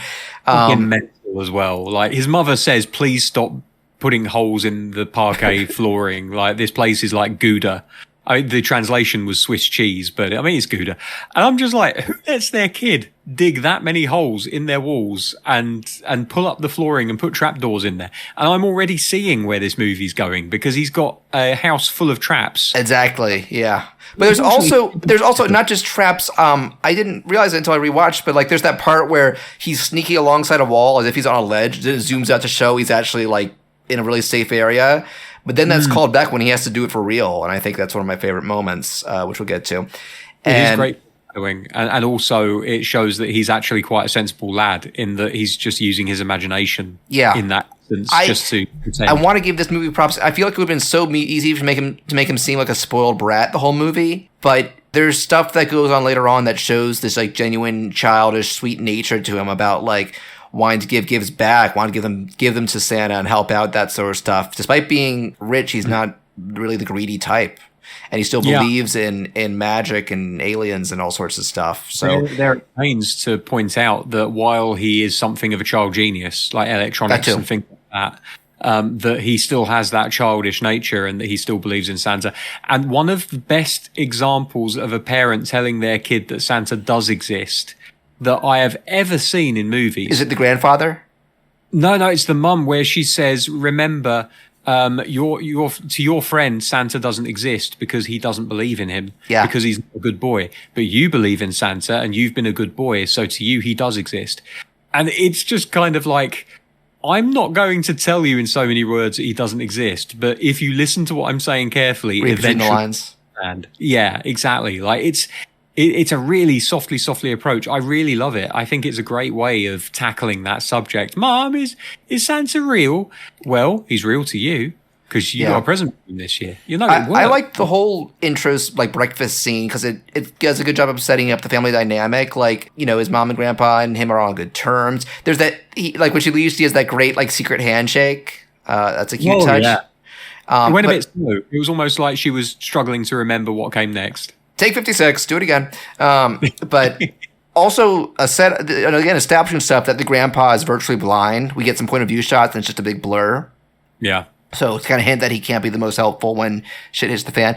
And they don't go overboard on it, but there is that moment where they say kind of like just like his father and his face goes solemn. So it kind of hints that like she's probably a widow and the dad was a major loss, whatever happened to him. Yeah, there's a lot about this movie which is really solidly done and well written. Like that scene that you've just mentioned with the father being mentioned. There's no need to go into the entire backstory of what happened to him. You just need to know he's not around anymore and they're sad about it. And then references him one more time when they're in that secret room and he says, well, this is where my dad's toys are and where his dad's toys were. That's the craziest part of the movie to me, that room. Yeah, like we have a secret room and it's like a boys' club, and this is going to be where my toys go. And like, which of you motherfuckers had a totem pole as a kid? Come on. Like, I mean, they were rich. They could have. Rich motherfuckers. Yeah, they got too much money. It's far too much money. Spend on frivolous things like totem poles. Yeah. So we get. There's something I want to detail. So after this, we get the scene with him and his friend Pilou, who they're having arguments because Pilou is over believing in Santa and so I want to ask you about. Are you aware of the Minitel network? No. Like, I get what it was. I understand the idea behind it, but I don't think it was ever something that came to the UK, and I don't think it's anything that we were ever made aware of over here. Yeah, I looked up the wiki for this. This Minitel was, and this definitely helps date this movie, but it's also kind of charming, and it also. There's one relevant thing to it, so I'll get to. Minitel was an early form of online communication similar to the internet that was prevalent in France throughout the 80s. You could use computers if you were, set up enough, like Thomas says, but it had a lot of terminals, like an ATM or a phone booth throughout the country, and you could set up an account, like you do paid time on it, and it had a lot of functions that we still use on the web today, like email, online shopping, ticket buying, chat, stocks, and all sort of that. And I think it had stuff similar to BBS communities and chat rooms. And because of that, you could argue that because of what happens here, this movie is one of the earliest examples in media of online stranger danger. Yeah, I hadn't even considered that, but you're right. Like, you've got that entire scene where they're talking to who they think is Santa, and it could literally be anyone. Like, and to this day, like, we don't know who that was, whether it was somebody that was paid by Minitel to pretend to be Santa, much in the same way. No. It was our villain. As it pans out, that's who was talking. Do you think? I'm pretty sure it's what it's meant to be, and that's it's because Thomas. That's what gives him the hint where he says, like, I gave my list to my mom. She works at this department store, and that's what gives him the idea to sneak into it later. But then the only reason that he knows about that is because she fires him on the spot for slapping that little girl. We'll get to that. He's still perfectly happy.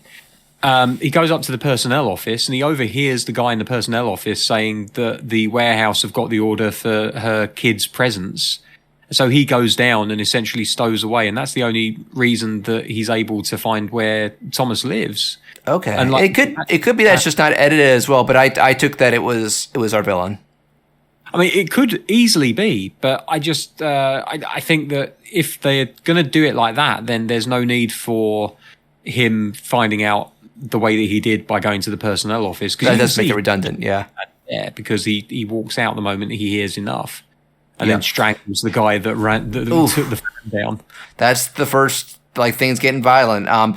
So I think we're getting close to, but I do want to talk about before we get into the bulk of the movie. Can we talk about the model mansion that we get for certain shots for? Because I kind of love it. It's very nicely done. I think it's something very much of its era. It doesn't stand up to today's standards at all. But it looks cool. It does look cool. It doesn't look real, but it looks like a lot of work went into it, and so you still appreciate these shots. It actually, maybe you'll agree with this, maybe you won't. It gave me vibes of the Tim Burton Wayne Manor, especially from Batman Returns, since that also set during Christmas. That's a good pull. I didn't think of that until now, but you're right. Yeah, it does have that kind of feel about it. I think maybe not as well lit as Wayne Manor. No, probably less of a budget overall. Even though this does not feel like a cheap movie, it's very well shot for the most part. Yeah, I've got no qualms about the craft that went into this movie. Like, it is very. There's even a Dutch tilt in there if you want to talk about Batman. They have one scene where they have a very pronounced Dutch tilt, and I'm a big fan of the use of that particular shot. So yeah. So after this, we get to the storefront where Mom has, I think, she's been motivated by Thomas's wavering belief, like, let's go all out and hire Santas and basically hire Cirque du Soleil to perform out front. Like, it's 80s excess, and really, yeah, like juggling flame pins, guys on stilts, guys on flipping on trampolines. It's what does that have to do with Christmas? But maybe it's France. I don't know. But so one of the people she's hired is, our villain as the store Santa with that admittedly really chintzy beard. Like they did skimp on their beard budget. And, he's passing stuff out. He has this one girl over, and you can interpret this moment as really sweet, or if he has pedo vibes, where he's like petting her face and stroking her hair. It's not, I feel like it's kind of ambiguous. Because I don't know if I view him as a pedo, but I do view him as a man-child with murderous tendencies. But it seems like he's just really genuinely enjoying the moment in whatever way until she drops on the best lines. I don't like your face. And then I think she sees that beard, like pulls it off, like, you're not the real Santa. And he straight up slaps her hard. It's jarring. I think she's a great judge of character. She is, based on what we learn about him. And thankfully she got the least amount of his wrath compared to others. And also, thankfully, the mom is around to see this and fires him on the spot. And I feel like this is the point where things start to take it after a pretty lighthearted first 20, 25 minutes. This is where we're starting to gradually take a dark and sinister turn. I also wanted... Oh, go ahead. No, I was just going to agree with you. I think that up until that point, he's just kind of like a bit of a harmless weirdo, but the moment that he hits that little girl, I think is the point where I'm like, there we go. Like, we knew it was coming. It was just a matter of when. And from that point on, he really does escalates. He goes very quickly. There's I feel like the scene with the delivery van arriving is really good at building up the tension and again growing this sense of darkness, where first he chokes out the driver. And then, because because they're rich, they have caretakers, and so the people are there like, oh, they're having Santa drop it off, and it just cuts to him like going shh, and it cuts away, and it's not until towards the end of the movie that we even get confirmation that he killed them. It's a very like, oh, what did he do moment. Yeah, I think that they definitely give you enough of an idea what's happening that you don't necessarily need the confirmation, but it's good that they do give you that confirmation, I guess, because it gives you that level of completionism.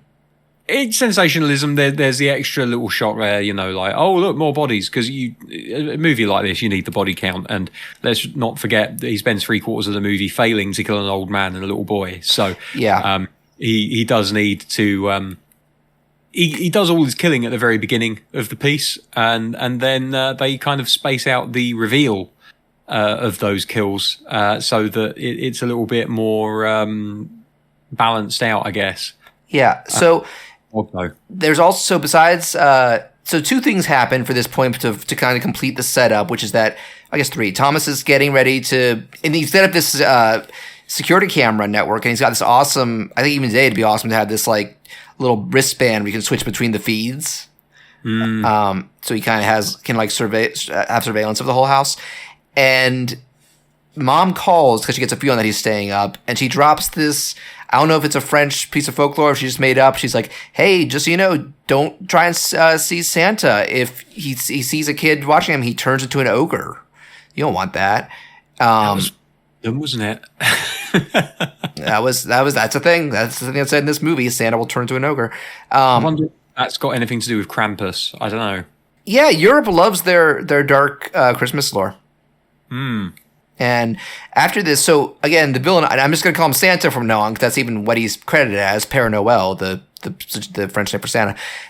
He finds that white spray and starts spraying his hair and beard white, and he starts doing this weird giggling, like bouncing up and down with joy. And I think that's a part, like, considering what we know about him by this point, it's genuinely unsettling. Like, first time I was watching this, I'm like, I'm nervous for what's coming. Yeah. And you do also wonder why they didn't just do that to him so that he could play Santa more convincingly. Why give him that awful beard when you could just get a can of spray paint and just, They probably spent all their money on the trampolines. I guess, yeah, the budget wasn't there for it. But she can afford her mansion. So the first act of this movie is pretty sweet and low key, and I feel like that has to be on purpose to lull viewers who don't know what they're in for into a false sense of security. So we're 35 minutes into this 90-minute movie, and this is where things start to happen. Thomas, wakes up at midnight and sees. Granted, I noticed Santa used a rope, which is fair, logical, logic from this guy. And initially, it's played very wholesomely and happy. Like there's happy music playing. I feel like they kind of slowed down the footage of Santa moving, give him a larger than life movement. He has a bag of gifts, and Tommy's just like, oh my God, it's happening. Then JR runs in, the music cuts out, and everything changes. You know, I don't have a problem with the use of and this is very much a trope, right? The idea of the dog is the first one to get it, or the death of the dog is the thing that kicks things off. I think that it's been done very effectively in certain movies like John Wick. I tried at John Wick. Yeah, but there are some movies where you're just kind of like, you literally just couldn't murder anyone else, so you just went for the dog, didn't you? Like, I think that this being an early example of that is really effective. I think that I've seen it play out too many times at this point for it to be as so it doesn't hold up as well as it might have in '89. Exactly. That being said, it's pretty brutal the way that he just gets that cake slice, and I love the fact that his implement of choice is a cake slice. Yeah, he keeps it. Knife. Yeah, like he could have found the kitchen at some point and upgraded, but he just sticks with this thing which shouldn't be threatening, but it's got a lot of reflectiveness to it. It catches the light in weird ways, and it has a visual flair. It's a visual flair, yeah, and that's something that all movie killers need. You know, whether it's a chainsaw or a machete, or knife fingers. You know, you have to have a gimmick, and his is he's an overzealous dessert chef who's also Santa, who is also Santa and also a serial killer. At this point, yes, he's done all his killing. Oh no, there's one more later on of a minor character, the cop. We'll get to that. So this is, where the darkness sets in, like those lights that were just there for flair to like enhance the moment are out. And, Santa stomps around and sees Thomas under there. It's like, there you are. And it's definitely, by this point, it's not being played for fun. It's like, oh shit, this guy is dangerous. So Thomas runs, gets Grandpa, and I was like, we got to get the hell out of here. And one of the things they established is that they like to tinker with this old car that has like sentimental value to the mom. It might have been the dad's.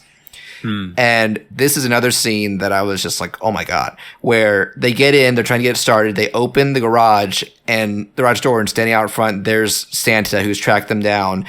And the music's really quiet at first. And then Santa walks up and slams his face into the windshield just abruptly. And it's like, what the fuck? And apparently the actor really did that and like split his forehead open because he was so dedicated to it. I mean, those windshields, like, they take a pounding, so he must have headbutted that pretty fucking hard. That's mad. Yeah, and then it just gets crazier. Things go slow-mo. I noticed they cut out voices. The camera angles go crazy, and there's no other word for it. The music starts like howling. It's this very ethereal, industrial thing, and I'm just sitting here with my first viewing of the John Wick going, this rules! And I'm just eating it up. This is the point where I'm like, the movie went from, oh, this is novel, to I legit like this. I think the one problem that I had with this scene was the fact that he's got a sledgehammer and he's beating the shit out of the car, but if his main aim is to kill these people... Windshield? Yeah, exactly. Go for the windshield, go for the side windows immediately. Don't scare the crap out of them and then give them a window of opportunity to run away. Yeah, not the smartest killer. Not necessarily, but then, I just spent the last couple of weeks talking about Scream 1 through 5, so... smart and killer don't necessarily go together. In fact, sometimes they're damned clumsy. That's true. So they do manage to escape and out the opposite end of the car that he's on. And this is where, I think we saw it really briefly when they were getting from the bedroom to the garage, but they didn't make a big deal out of it. But this is where they hide for a bit in this toy room. There's no other word for it. It's this big, larger than life, like cavity in the house where Thomas's ancestors, his dad and his grandfather on his dad's side, have passed down their toys for future generations. It's very weird. It's a room of requirement, essentially. It's it's a safe place. It's a place that not even his mum knows about. You do wonder how many times she's been past that fridge and thought to herself, I don't remember buying that fridge. And going into it and being like, okay, this is some Narnia shit right here. Why is it so big in this refrigerator? Like, it doesn't make any sense. You think someone else would have found it. Maybe the caretakers did. It just went, okay.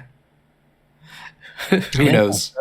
I love that scene where he chases Thomas into that room and Thomas goes through the fridge and the killer is just like, I need to wipe this blood off my face. And he just finds the crispest, whitest sheet that he can that's hanging up drying and just wipes his face all over it. It's just, you inconsiderate bastard. Not only have you come into our home to kill our youngest and oldest, but on top of all of that, you're also going to sully our sheets with your bloodied forehead.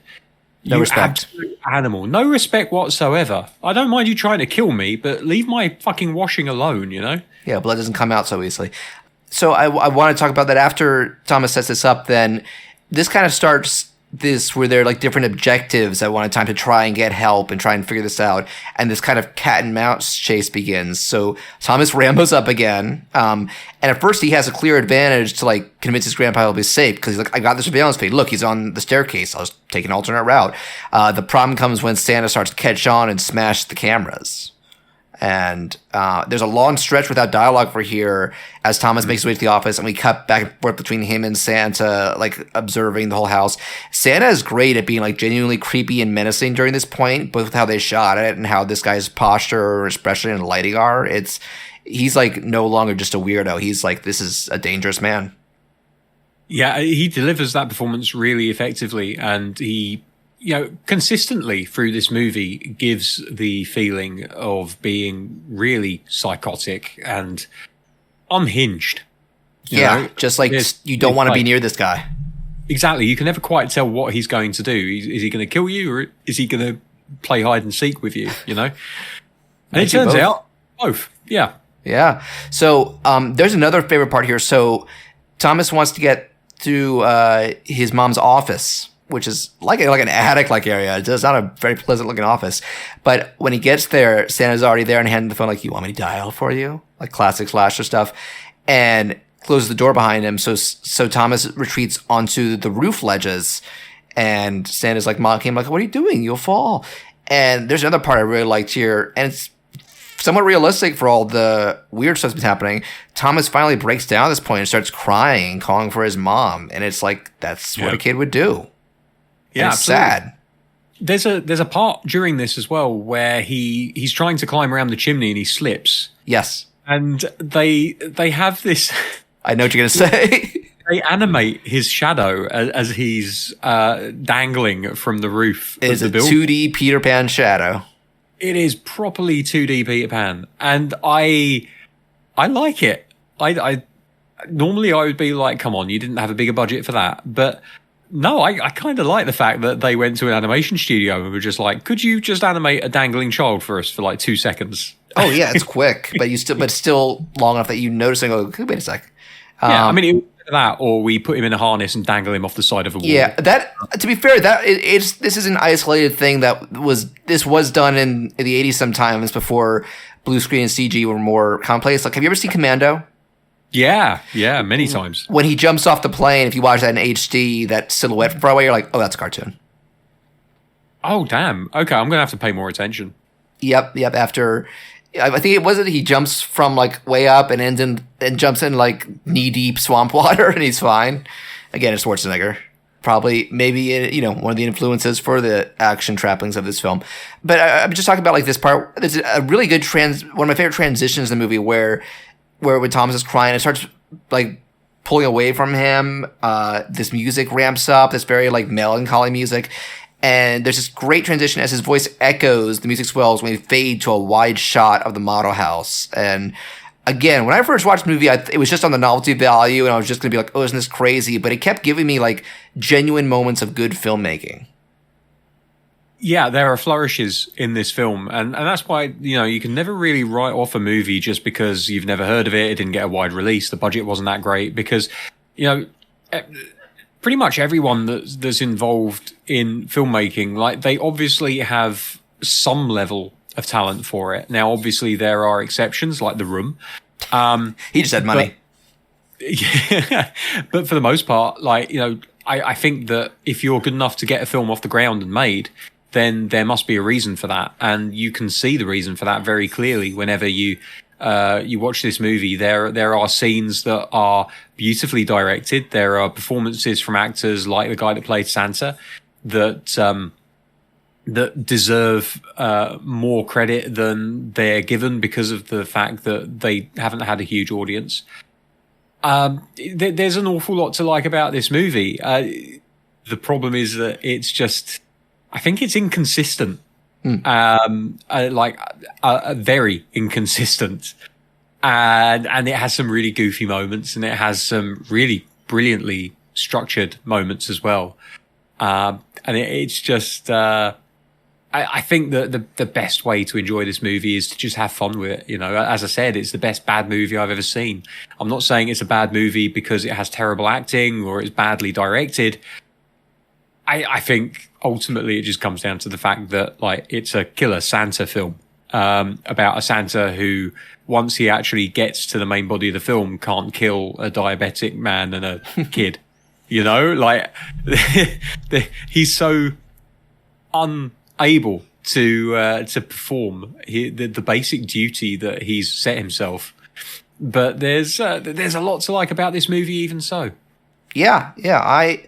I'm kind of relieved that it's like you're still able to recognize like some of the qualities of it. Because I going in, I was like, I think we're just gonna have to approach it from different points of view. But I think there's more in common here than I was expecting. No, absolutely. Sorry, I have my mouth full because I'm just eating an onion ring here. But one of the things that I've come to recognize about my taste in films is that even if it's a film that I didn't necessarily enjoy, it's very rare that I'll come away from it without anything positive to say about it. Oh yeah, that happens with me in movies these days too. Even like run-of-the-mill blockbusters. Like, I didn't like the Sonic movie, but I was like, Jim Carrey and Ben Schwartz were funny. There's funny exchanges in it. It's just not a good story. I really like that Sonic movie, but I think that is more of a case of a film outdoing my expectations of it. Yeah, everybody had low expectations, and it wasn't quite that. Exactly. We'll see about the sequel, though. But stuff that at this point, let me find my notes. So after this, there's actually a nice moment where Thomas starts to outwit Santa. Remember when he traps him in the sauna with the walkie-talkie? Yep. That was satisfying, even though that's not how he defeats him. But it's just, I love the fact that Thomas just stops to stare at him for a minute, like, you bastard. And and there's a great moment afterwards where Thomas is trying to, I think it's because he accidentally used the security and puts the gates all over the doors. So he had to go and undo that. And then when he was getting back, there's a nice, I'm not even going to call it fake out, but where he's running down the stairs like, all right, ready, Grandpa? And Santa is like lurking below there and trips him and then genuinely like slices his leg with that cake knife. Like, cripples him. Yeah. Yeah, he has to get a splint because of the positioning of where it was cut. He acts like he's crippled. I think that is the inexperience of a young kid that has seen what you're supposed to do. Yeah, it might be. Like, there's no need for him to take an entire side of a chair and strap it to his leg like he does. But he's watched Rambo. That's what you do.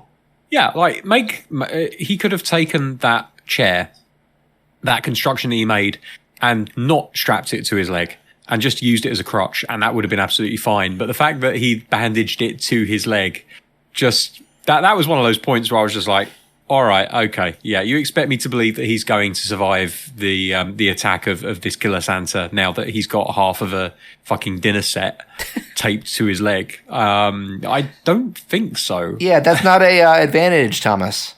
No, it's not. It's not. Not unless you're fighting vampires and you need a steady supply of wood to have. That's true. Wouldn't that be a twist if Santa was a vampire? So I will say there's a very satisfying moment after this where Thomas gets to the room with the intercom and sends a message to Santa. You killed my dog. You tried to kill me and my grandpa, and I just wanted to see you. And now I'm mad, and I'm going to make sure you're scared. It's very nice that he kind of lets Santa know, like, I'm not backing down from you. So when I mentioned earlier about Predator, this is one of those moments that made me think of it, because there is a discernible moment in that movie where Arnold Schwarzenegger figures out what the Predator is all about. And he, in his head, has a plan. He's not implemented it yet, but he's figured out what the Predator's strengths are, what its weaknesses are. And he has confidence in his ability to take advantage of that information to get the right outcome. Then he covers himself in clay and basically starts planning for the future. The thing about this movie is that this is the moment where he basically kind of hits rock bottom. Thomas, this is. And he's like, do you know what? I'm sick of being afraid of you. I'm not afraid of you anymore. I've outwitted you. I've outsmarted you. I've locked you in a sauna. I can take you. And that's the moment where he gives that message over the intercom.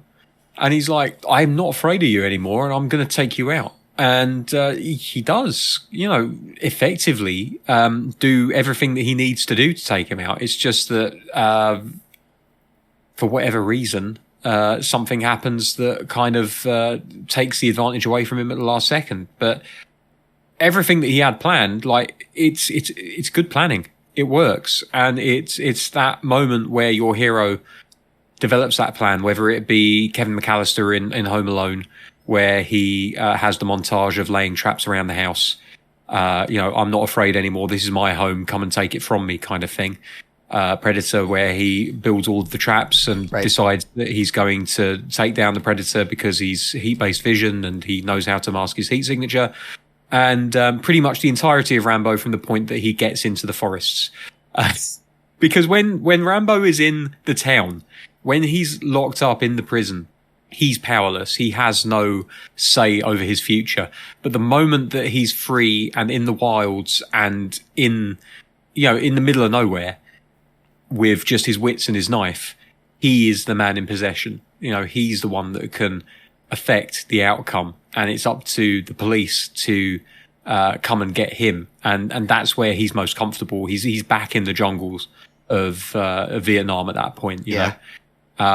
And it's a part of storytelling, mainly with action films, but also, as we mentioned, things like Home Alone, which is fairly common, but I always enjoy seeing it because it's that moment where a character will just take charge of their own destiny. Rise to the challenge. Exactly. And it's most effective in things like Hunger Games, where you have like a female character who is empowering themselves, because there was a point where it was all just, big muscly male action heroes. And then you have Ellen Ripley turning up and then there was a long fallow period where strong female action heroes weren't really a thing anymore. And then we got back to it with things like Hunger Games and I think Maze Runner, although I've not watched it, I'm led to believe Maze Runner's male. Oh, is it male? I thought there was a female. There is, but she's not the main character. Okay, I see. But there are still, I think they're starting to get to the point where. Oh yeah, Divergent is another one that was of that ilk, but that was female led. There we go. You've got more examples on tap than I have. My mom was obsessed with that like phenomenon of dystopian young adult movies. So gotcha. I kind of got a lot of it from osmosis. So two things I want to bring up here. We do get this montage where he takes a moment to like do stuff like apply iodine and stuff, reflect, and then bury JR while we're breaking down. And there's basically the theme for this movie playing. I forget what it's called. I think it's just called Merry Christmas or something. Did you recognize that singer? I didn't know. That's Bonnie Tyler. Oh, of course it is. As in Total Eclipse of the Heart, Holding Out for a Hero. And they didn't just lift this. This song was made for the movie. There's a music video of it on the Blu-ray. That blows my mind. I know. Like get an American singer pretty much at her peak to do this like foreign film. That's very interesting. I don't mean to correct you, but I think Bonnie Tyler might be Scottish. Dang it. All right, I'm gonna look that up right now. Double check it. Bonnie Tyler is. She's Welsh. Oh man. Okay, it's a little less weird because she is European. I knew I could claim her. Just wasn't sure on the nationality. Okay, yeah, I guess she's a British artist. Okay, so maybe it's a little less weird, but that is, I think, for American audiences, it still might be like, wait, what? Yeah. No, absolutely. You don't expect mainstream acts, especially ones that, at that point, she'd had massive success with Total Eclipse, I think. Yes, this was after Total Eclipse and Holding Out for a Hero. Right, and we all remember just how amazing that scene in Short Circuit 2 is with holding out for a hero. Oscar, you will not get away. I am really pissed off. I fucking love that scene. I've watched that numerous times on YouTube, and every time I don't know. There's something about that combination of Johnny Five, the world's loveliest robot, being pissed off, and that music. And the cinematography and the way they edit it together, and the fact that he's got a countdown timer and he knows he's dying, but he wants revenge before he passes. It's a perfect movie moment. And I know that there's going to be a lot of people that scoff at the idea that Short Circuit 2 might have one of the greatest scenes in cinema history. But for me, I genuinely think I'm not scoffing. I think that Short Circuit 2 is legit good movie. It's that rare time where I don't like the first one much, and the second really just improves everything. It's a superior sequel, absolutely. Yeah, and there's not many of them going around, but there's the obvious ones, and then there's Short Circuit too. But I'm not saying that you would scoff, but I know that there's definitely cinephiles out there who, critics dismiss them both. Yeah, I'm not going to sit here and say that Short Circuit 2 is one of the greatest movies ever made, but that scene is up there, genuinely, with anything that you can throw at me. Two glorious books. May I have these, craphead? It's tonally perfect. It's a shame that it unfortunately will always have a character brown face. Ben for brown face. Yeah, you shouldn't be doing that by the 80s. No, but if I'm going to defend that character at all, it's that he is a lovely human being. He's very likable. Yeah. And if it wasn't for the overblown accent and the fact that the actor is in no way, shape, or form Indian or Pakistani. If it wasn't for that, then there would be no problem at all. But we're looking at it is what it is. 2022 days. Yeah. So, Dial Code Santa Claus. So we get kind of after this song, we get our most Home Alone-ish moment with the montage of all the traps, and much like Home Alone, they're pretty brutal. Darts to the neck, setting you aflame. I love that legit tense moment with the grenade and the toy train. Yeah, that was awesome. Because it doesn't pan out like Thomas wants, both because Santa turns it back and then it turns out to be a dud when he thinks it's going to blow up Grandpa hiding in the suit of armor. It's a genuinely tense, quiet moment. I mean, for as intelligent as he is, he obviously doesn't understand munitions very well because, first of all, he spills half of the gunpowder on the floor. Yep. And second of all, he doesn't realize that the reason that firecrackers work is because they're in an enclosed space that's just big enough to hold the payload, right? So it's like it's that old adage of if you put a firecracker in an open hand and light it, it's going to pop off and it won't do that much damage. But if you make a fist around it, you'll blow your fingers off. That's very simple physics. It's expanding gases with nowhere to go, so they're going to go through the weakest part of you, which is probably your finger joints. So he's taken the contents of a firecracker, which is probably about half the volume of that grenade. He's poured it into the grenade. Then he's added a bunch of marbles. And I don't know how much volume there is inside that grenade, but I'm guessing there's still a lot of air inside there because he put some wadding in there, but it's not really a lot of wadding. It's not enough. No. And the reason that rifles work is because you have the gunpowder and there's literally nowhere for that expanding gas to go except out of the end of a barrel. With a grenade, you need the grenade essentially to be weak enough that the explosive force makes it explode at all angles. And clearly there wasn't enough going on to... I mean, I'm overanalyzing what is essentially just a MacGuffin. But I think you might be right because there should be a reason it doesn't work. And it's like, maybe he's smart about a lot of things, but munitions and that sort of chemical treatment might not be one of them. Yeah, quite possibly. I mean, his fire trap worked like an absolute gangbuster. Oh yeah, I think my favorite is still the darts. Yeah, they're brutal, absolutely brutal. Like he only managed to hit him with one in either side though, because he loaded that thing with 3. Still, that's painful. I wouldn't know it was painful enough with 2, but can you imagine 6? That would have been awesome. Like to the face, like kind of weird bird with feathers around his head. Well, that would have looked a little cartoony because they're not playing it like Home Alone for comedy's sake. You're supposed to like wince at it. You say that, but the face that he makes when he's hit with those darts is very reminiscent of Home Alone. Like, I was just expecting him to make that kind of Home Alone face where the dude steps on a nail and he just screams like a girl. Oh, the girliest scream is when the tarantula in the first movie and the electrocution in the second movie. Oh, and the pigeons. So there are a couple Marv screams. Yeah. Yeah, but so here's where I think we're starting to get into the kind of end game here, because he realizes before they try to escape that Grandpa is going into, I think, diabetic shock. He needs his insulin. And so he starts running all over the place, like to the first aid areas, trying to find it. And at one point, I really like this because we forgot to mention that earlier, Thomas hit him with like some marbles and ball bearings from a slingshot. And one of the things he also got on was, like, I think with some Velcro on the coat, a tracking device, a little tracker that Santa didn't seem aware of. And I guess the idea is at some point Santa realized this and let it loose on a vehicle. So actually, no, I think Santa was waiting for him at this point because of what happens. But like another little toy vehicle comes in behind him with the tracker on it. And that's when Tommy realizes, oh shit, I don't have a bead on Santa. Yeah. And he steps out and Santa gets him in like a headlock, knife to the neck. And man, this is what we're talking about. Like you could guess at this point, like, well, the movie's not over. He's not going to just kill him and that'll be it. But you could guess, like, something will happen to get in his way to free Thomas. No, you probably wouldn't guess. He shoves Thomas aside and goes, all right, now I hide and you seek. Count to 20, no cheating. Oh, give me the fucking cake slice then. Because it's so weird. And I honestly, I think it makes things creepier.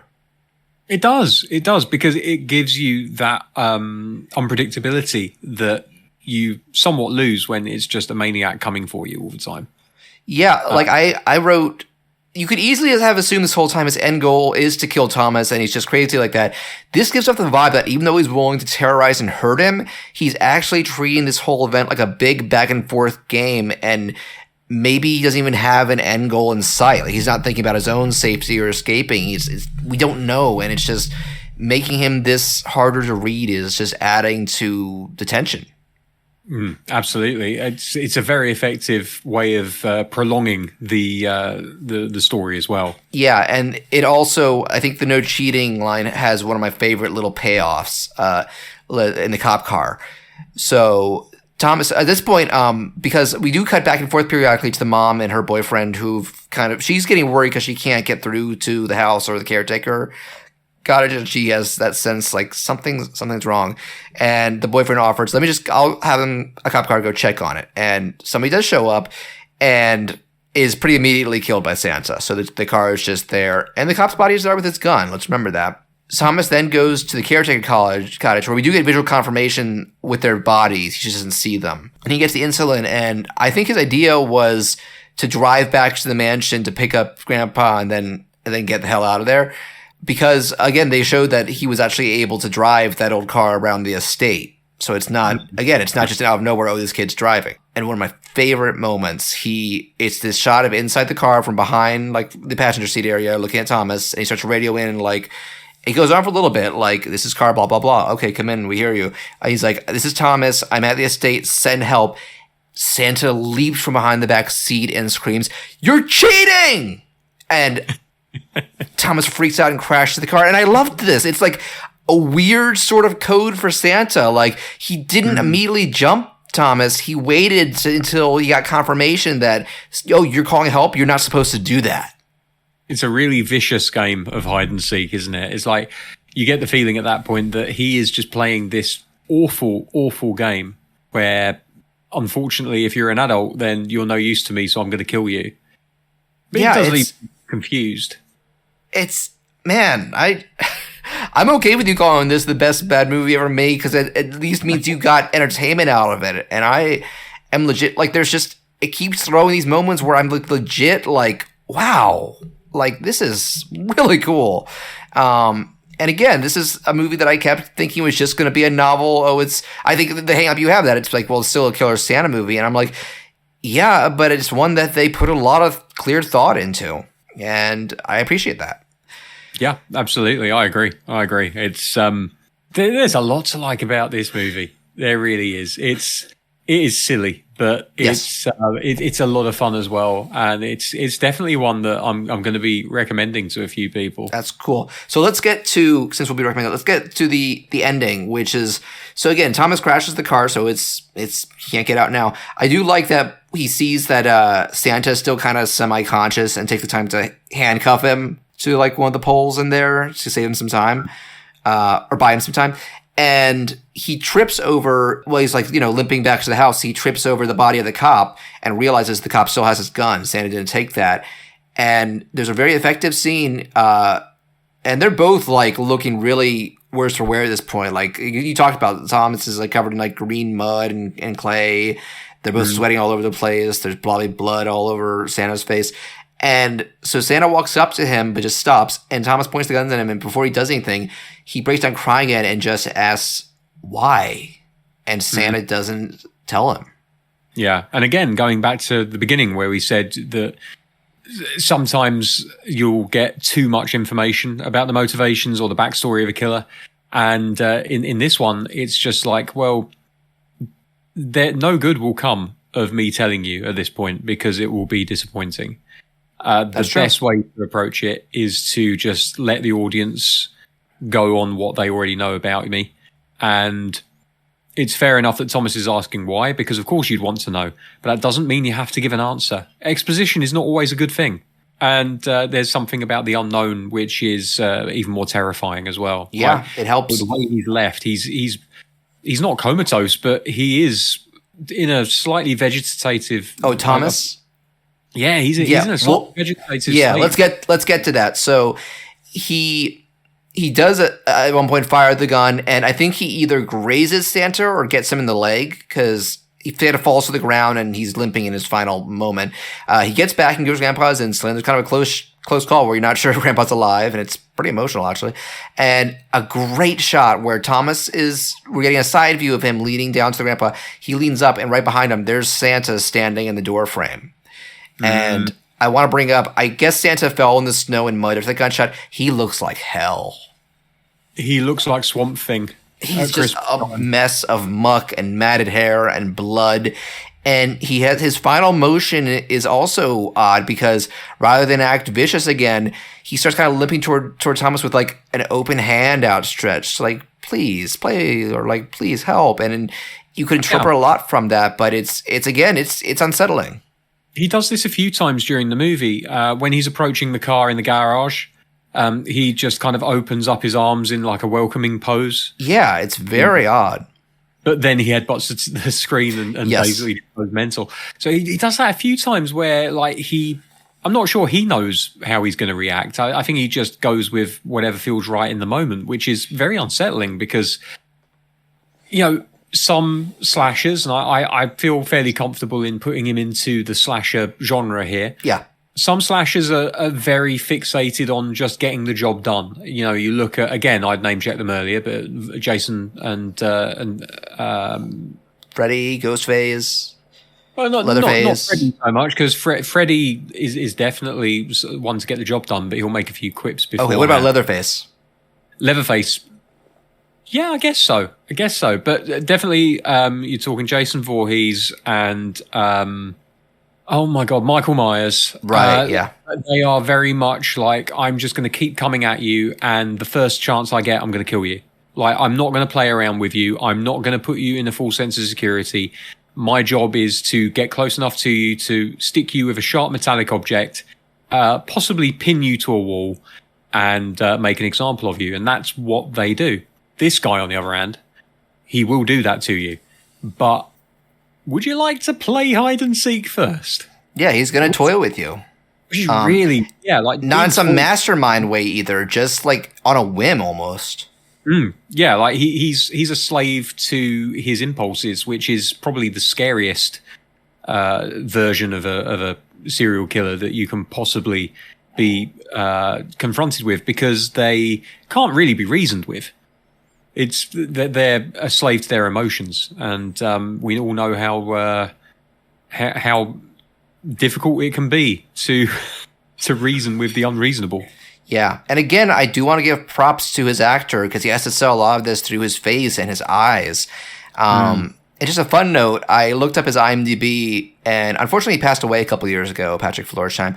But he had a very varied body of work, because he did do other live action work. He also did a lot of narration for documentaries and voice acting for games and animation. And here's the most interesting thing. You know how non-English speaking countries will dub American movies, and they'll get like go-to people to be consistent with the voices? Yeah. This actor for a time was the go-to voice for Michael Douglas, Jeff Bridges, Robin Williams, Christopher Walken, and many more.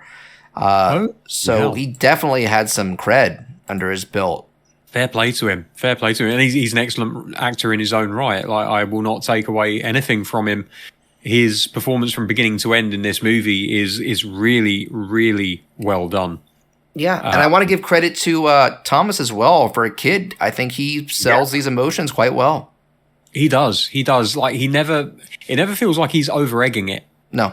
Like there's just the right level. And especially at the end, I mentioned before about this vegetative state. Yeah, let's get to the end. So it ends up being Grandpa who basically is the one to kill Santa, and he has to kind of wing it because he got that blurry vision, but you can see that big red blob, so he has an idea. And the mom and the boyfriend arrive just after this. Santa's corpse is on the floor. Grandpa's, still in the suit, but okay. And Thomas is just 1,000-yard stare, traumatized by this whole ordeal. Which is completely understandable, Like, I was watching She Never Died just before we recorded. And that's a fun movie. However, one of the characters in that movie, you're introduced to her handcuffed to a bed, assumedly about to be murdered by a couple of guys who have put plastic sheets all over the apartment, and there's blood splatter over the sides. So God knows what she's seen in her life. As soon as she's rescued, not at all affected. At all. She's just like, right, we're going to crack on now. Let's be friends. You rescued me, and I saw you stabbed 1,000 times, and you didn't die. What's up with that? That's not the normal way that you would expect someone to react. I mean, it can happen. Of course, people block these emotions out and experiences out all the time in order to function on a level. But what I really love about his performance is that, like, he's a young kid who's never had to go through anything like that. And once he reaches the point where he doesn't have to have his wits about him because there's no longer any danger. Once he's safe, he just shuts down, which feels like the most natural reaction to that kind of situation. Like, the number of times I've watched a slasher movie and the final girl or guy or whoever that survives just kind of like wanders out in a slight daze with all of their cuts and bruises and injuries, but otherwise seems to be able to function perfectly fine. I'm just kind of like, that would not be me. Yeah. I would not be able to deal with that. Something that other podcasts brought up that I might have forgotten about otherwise. Thomas still believes this is the real Santa throughout the movie. You can assume he was told otherwise after this, but like, he is convinced he angered and led to the death of Santa. I think it's time that we tell you, Thomas, that Santa isn't real. Of course he's not real, because I killed him. He was real. Another movie that ends with a really great protagonist breakdown? Did you ever see Captain Phillips? Yes, I love that film. Remember that ending with him being like getting the checkup and he starts crying and stuttering, and it's just the trauma comes out. No such thing as a bad performance from Tom Hanks. That's one of his best moments, I think. Even if you look at movies that got critically panned, like Cloud Atlas. I kind of like Cloud Atlas. Hey, look, I'm not saying that you shouldn't like it. I'm just saying that the critics didn't particularly like it. It's the Chelsea's. It's not surprising. Tom Hanks is still a marvel in that movie. I genuinely, in all the time that I've been watching movies, I've never seen a bad performance from that guy. And if you've not seen It's a Wonderful Day in the Neighborhood, I need to please watch it, because it is a fucking amazing movie, and Tom Hanks has done an amazing job with that film. Yeah, I'm curious to see how he channels Mr. Rogers, because I did grow up on him, so that'll be interesting. But yeah, that is the end of the movie. Is the final? We don't get some happy epilogue showing things are recovered. It ends there with Santa saying, "It's my fault. I wanted to see Santa Claus." Pan over the body of Santa and his boots on this dead fireplace. Credits. Very French ending. Yes, exactly. Hive mind in operation once again. We both said it at the same time. Feels like a very French ending. Very nihilistic. Yeah, at least he survived. But yeah, he's gonna need some therapy. But yeah, that is Dial Code Santa Claus, which, even though I think we have different ways in which we enjoyed it, I think we both recommend. Yeah, no, absolutely. Like I said, I'm going to recommend it to a couple of friends. I think you already know who they are. Yep. So Andy and David will be getting a message shortly after this saying, hey, look, guys, I don't know if you've got access to this, but I might have a copy of it that you can look at. Are they in the US? Yeah, David's in the US. Andy's in Germany. So okay, yeah, might take some work for Europe. Andy maybe a French. Behind the scenes, we mentioned we had to do some finagling to get Dave to be able to watch this. Yeah, but we got there in the end. Basically, Yes. I travelled and we both watched your copy. Yes, let's go with that. That's definitely what happened. In no way was a digital copy traded. I think it's a really fun movie to watch. It's not a brilliant movie, but I think there's an awful lot to like about it. And certainly, if you're going on like a balance of payments kind of issue, there's a lot more to like about this movie than there is to dislike. And like, there's been very few times in my life. I think there's 2-3 occasions where I've come out of a movie and I've been like, I don't know why I bothered watching that. One of them was Meet the Spartans. Another one was Deathgasm. What was the second? Deathgasm. Never even heard of that one. So it's a New Zealand movie from about it's from the 20-teens. I'm not entirely sure when within the 20-teens. We reviewed it on an early episode of Eerie International, and I was not a fan, unfortunately. Yeah. Keep meaning to rewatch it to see if my opinion may have changed, but I, as of yet, have not got around to doing so. I have seen Meet the Spartans, and I can agree with you there. Oh, what a waste of fucking time that Correct. was. We very nearly... it's a good job it was such a short film, because we very nearly walked out before it finished. Sure. Just awful. And when you think the pedigree of the movies that came before that, because you're talking about the studio that was responsible for Scary Movie and 1 or 2 other series that tried to lampoon cinema. And then you've got Meet the Spartans, which is basically, let's do Scary Movie, except for movies that aren't horror. Yeah, I feel like that wave of... Like, those directors also did, like, Disaster Movie and Epic Movie, and it was just kind of like, let's not be clever with our parodies. Let's just throw a bunch of references together, even if it makes no sense for them to be together. Just what's hot at the moment, and it was very lazy. Very much the law of diminishing returns with that. Like, even Scary Movie, by the time that... I think I can pinpoint the moment where Scary Movie jumped the shark, and it was when the actress that played the Sydney analog decided to go blonde. And she looks wonderful as a blonde, but it just so happened to coincide with those movies really not being very good anymore. Yeah, I haven't seen any of the scary movies, but I know people generally like the first 2. 1 and 2 are great. I think 3 is the one where they went after Signs, and that was really, for me, where they started to lose it big time. And then after that, like, the 4th one was absolutely horrendous. And there was a 5th, I remember, with Ashley Tisdale. Jesus, I didn't even bother with the 5th one. Like, they lost me after the 4th. But yeah, so on that note, let's not dwell on bad let's things. dwell on a cool movie instead. So yeah, again, if you are in the US and want to get streaming access to this, it's on Prime Video and also the streaming horror service Shudder, which I believe does have a free trial option if you just want to check this out. And if you're a physical media connoisseur, Vinegar Syndrome is selling the Blu-ray and 4K set. That should be available online at most retailers. And Europe-wise, I think it does have DVD and Blu-ray releases as well. It just might not be as easily accessible legally streaming. I'm just going to check, because up until yesterday, I didn't have Amazon Prime. And now I do. So I didn't even think to Okay, check. You want to search first for Deadly Games. That's the title on streaming for some reason. Deadly Games. Let's have a look for Deadly Games. And it is... Okay, interesting. You can get it on Blu-ray and DVD, but they do not have a Prime Video listing for it. Do they have a rental option?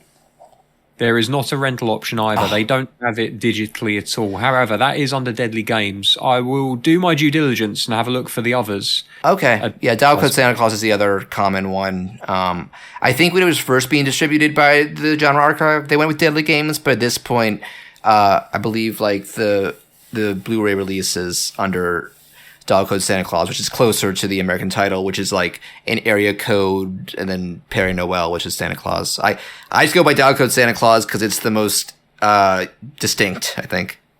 I'm not having any luck with any of the searches that I've done here. So yeah, Dang. It looks like it's American Amazon Prime video that you'll find it, but not. And I think you said Shudder is not in the UK, or it's not on that list.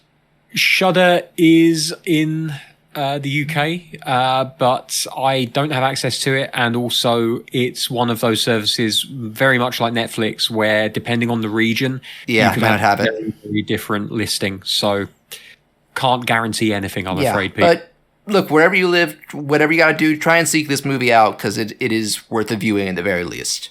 Very much. Yeah. I'm very happy we could do this discussion and as expected, had a lot of fun kind of dissecting and analyzing it. So I want to thank Dave again for coming on. This is good. I like how we said let's go for an hour and a half, and now we're at 2.5. That's just how we roll. It is indeed. So where can people find you online and any projects you want to promote? Well, I'm on Twitter at Real Dave Roberts, and you can find a pinned tweet there with a list of all of the things that I either am currently doing or was doing and kind of fell off of. 2 podcasts to mention, Eerie International and Generation Animation. One of them is a horror podcast. I'll let you guess which one that is. And the other one is an animation podcast. Again, I'll let you guess which one that is. I do have a third podcast, which is a very occasional one called the BS Cast. You can find that in most places. But again, my Twitter will have a link to everything. And I was doing a Let's Play YouTube channel for a while. It's kind of gone on the back burner since December, just because I needed to pare back on the things that I was taking on. I was also going to say, you talked about it last time we were here, and you were like, "Yeah, I'm playing this football game, and I'm waiting for eFootball and seeing how that goes," and that has not gone well. Yeah, so that went badly. eFootball 2022 is an absolute garbage fire, and hopefully it will be fixed some point in the near future. The plan originally was that they were going to start releasing content at the beginning of the year, but they put that back because it's awful. So yeah, I've still been playing Pro Evolution Soccer 2021. That's what my most recent series was based on because it's the best version of PES that you can kind of get at the moment. It's a shame that they withdrew the digital version on Steam because I would very happily buy it on Steam and mod the crap out of it so that it would be up to date with all the latest kits and transfers. But there we go. Such is life. But yeah, so Dave Plays on YouTube. You can find the link on my Twitter, again, at Real Dave Roberts. If you fancy watching someone playing Pro Evolution Soccer badly while talking over the top of it, then that might be for you. But otherwise, that's pretty much everything that I've got going on. Nice. Myself, you can find me on Twitter and Instagram mostly at Behon Art, BEHONART. I'll sometimes post stuff related to other projects from there, like the Wario Reanimated, Wario Gold collab I'm doing.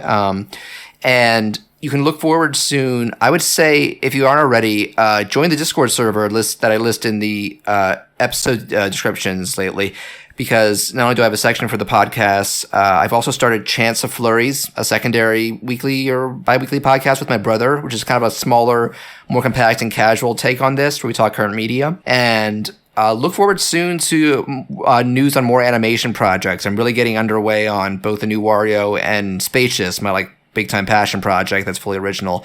And you can definitely see more of those on Twitter and also my YouTube, which is just BEHON, Behon. So again, big thanks to Dave for coming, and a big thank you for listening. And I'm just looking up. I know there was like a tagline for this movie. I'm just trying to find what it is. I think I could swear it was something like, "He's home, but he's not alone," or something dumb like that. But it's true. He has the grandpa, but maybe that would have had to come after the fact, because this is a pretty. I mean, that absolutely points to the fact that somebody was aware of it before they made their own film. Maybe I'm thinking of another movie. I don't want to pin that on this movie because that's a very. It might be some like really shitty other Home Alone knockoff. Shoe fits, wear it. That's what I say. All right. Good night, all. Take care.